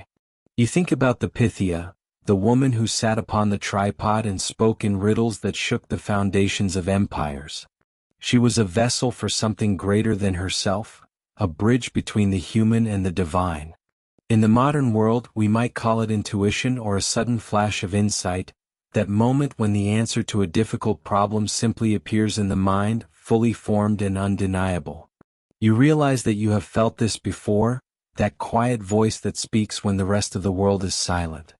It is a gift passed down through the ages, a legacy of the oracles that lives on in the quiet corners of your own thoughts. You find a high-backed chair made of carved wood and soft leather, and you sit down, letting your body sink into its embrace. From this vantage point, you can see the way the light catches the dust motes in the air, turning them into a slow-motion snowstorm of gold. You watch them drift, rising and falling with the unseen currents of the room. Your eyes grow heavy as you follow their movement, and you feel the rhythmic beat of your heart slowing down to match the pace of the drifting dust. This is the modern oracle, the ability to find stillness in the midst of a world that never stops moving. It is the power to listen to the silence and hear the wisdom that has been waiting there all along. You think about the women who guided armies, not with maps and logistics alone, but with the strength of their dreams. They understood that the physical world is only half the story, and that the unseen forces of hope, fear, and destiny are just as real as the stone walls of a fortress. You see them now, a long line of shadows stretching back through time, their hands reaching out to one another across the centuries. They are the keepers of the flame, the ones who reminded the world that there is a light that shines in the darkness, and that the darkness has never overcome it. You feel a sense of profound gratitude for their courage and their vision, and you let that gratitude wash over you like a gentle tide. The gallery is becoming darker now as the sun sinks lower behind the trees outside. The golden light turns to a deep, royal purple, and the shadows grow long and soft, blurring the edges of the cases and the objects within. You feel a deep sense of safety in this twilight world. There are no demands here, no questions that need to be answered, no battles that need to be fought. There is only the presence of the past and the peace of the present. You close your eyes for a moment, and in the darkness behind your lids, you see a faint, flickering light, like a campfire on a distant hill. It is the light of the oracles, still burning, still guiding the way for those who are willing to listen. You imagine yourself walking toward that light, through a forest of tall, silent pines. The ground is soft with needles and the air is cool and fresh. There is no sound but the gentle sighing of the wind in the branches high above. You are not lost, you are exactly where you are supposed to be. The wisdom of the ages is not something you have to find, it is something you carry within you, a quiet song that plays in the background of your life. You listen to the melody of that song now, a slow and soothing tune that lulls you into a state of deep and total relaxation. The weight of your body in the chair feels good, a solid and grounding sensation. You feel the chair supporting your back, your arms, and your legs. You are held safe and secure in this hall of echoes. The modern world with all its complexity and its rush feels very far away, like a dream you had a long time ago. What is real is the stillness, the shadow, and the lingering scent of old wood and dried herbs. You let yourself drift further into the quiet, feeling the boundaries of your mind expand until you are as large and as calm as the room itself. You think one last time of the women who saw what others could not. You think of their strength, their grace, and their unwavering faith in the unseen. Their story is your story, a thread of gold woven into the tapestry of human history. You don't need to do anything to honor them except to rest, to be still, and to trust in the quiet voice that speaks to you in the moments before sleep. The oracles have done their work, the prophecies have been spoken, and the armies have found their way home. Now there is only the silence of the hall, the fading light, and the slow, steady rhythm of your breathing. You are drifting now, floating on a sea of shadows that is warm and deep. The images of the gallery begin to dissolve, leaving behind only a feeling of profound peace.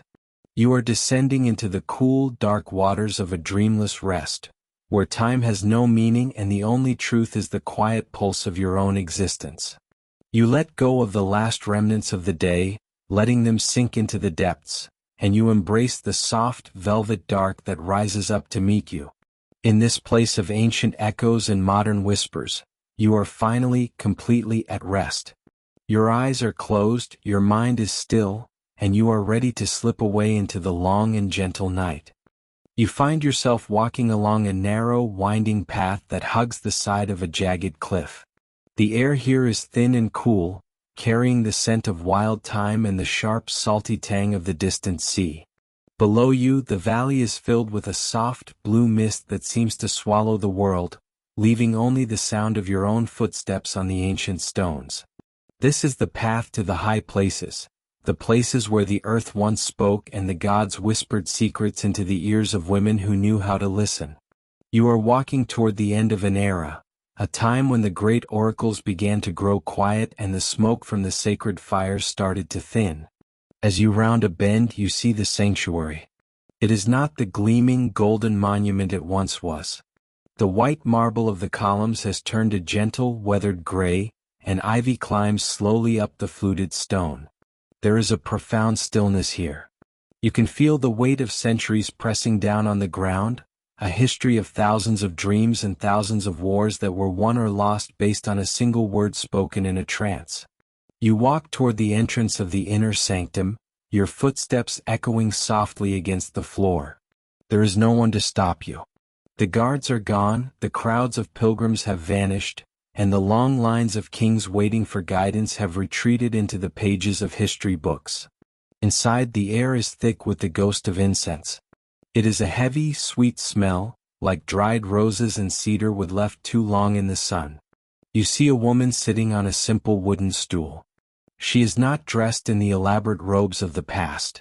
Her gown is a simple, pale wool, the color of a cloud at twilight.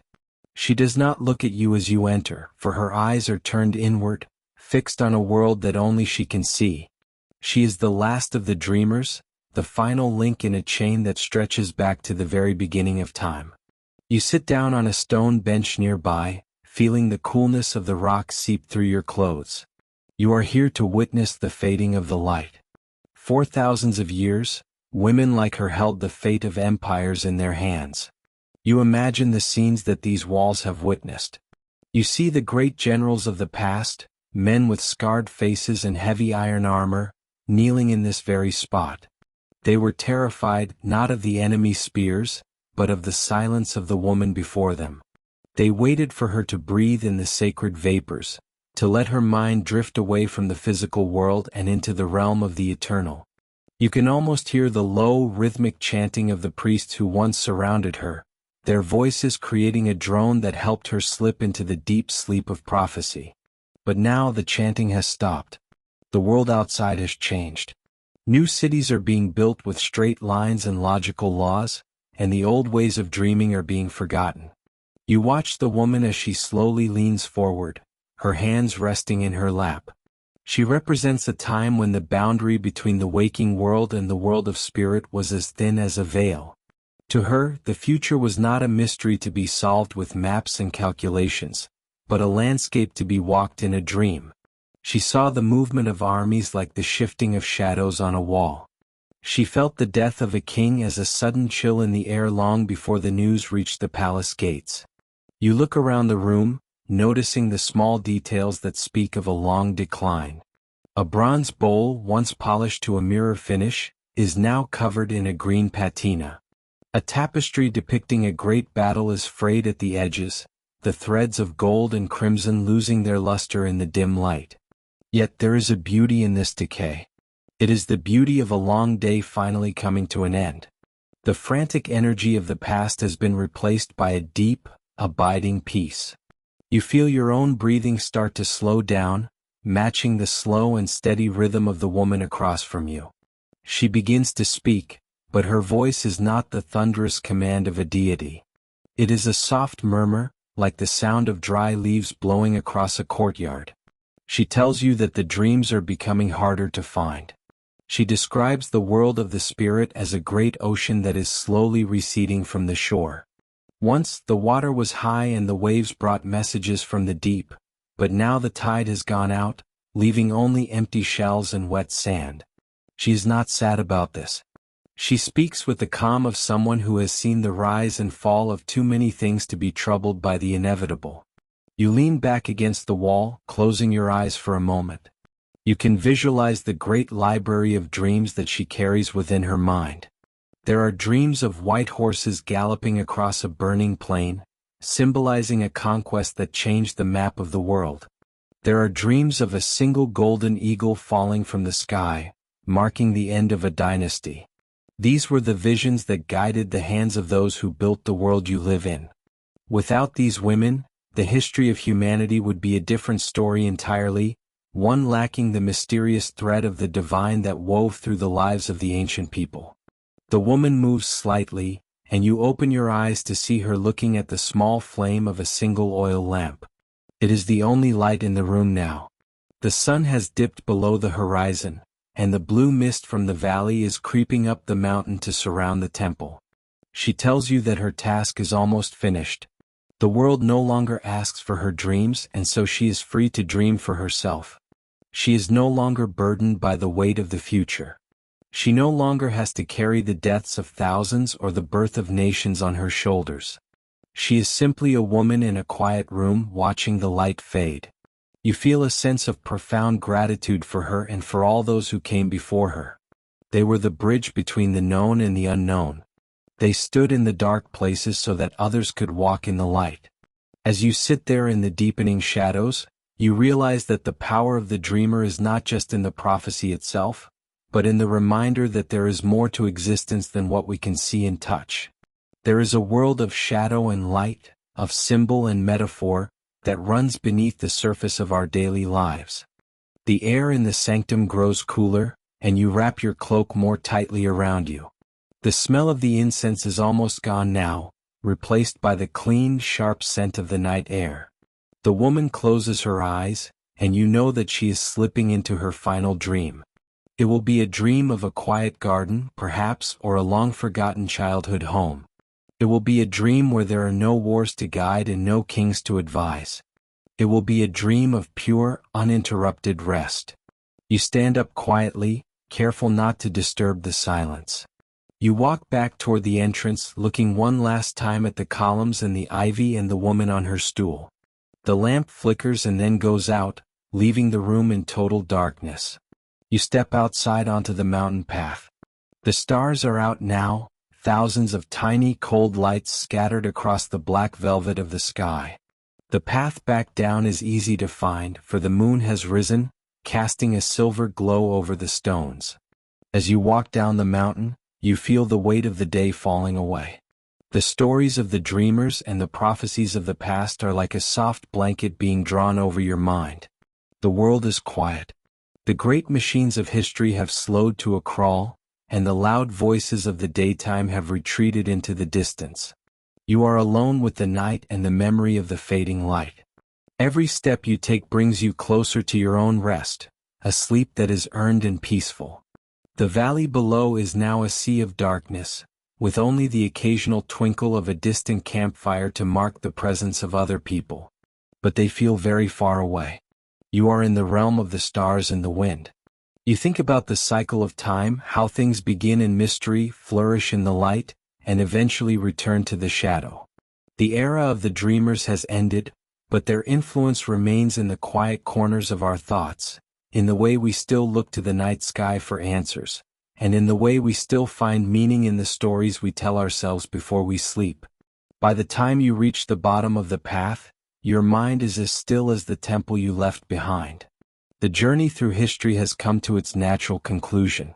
You find a place to rest, a soft spot where the grass is long and the ground is warm from the day's sun. You lie down and look up at the sky, watching the slow rotation of the constellations.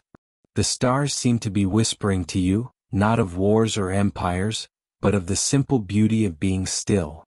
You close your eyes and the image of the last dreamer fades into a soft, hazy glow. The light is gone, the dreams are silent, and the night is yours to keep. You are ready to let go of the world of the waking and drift into the deep, quiet waters of sleep, where no prophecies are needed and the only guide is the gentle rhythm of your own heart. All the history, all the power, and all the visions of the past are now just a soft echo, a lullaby that carries you away into the peaceful dark.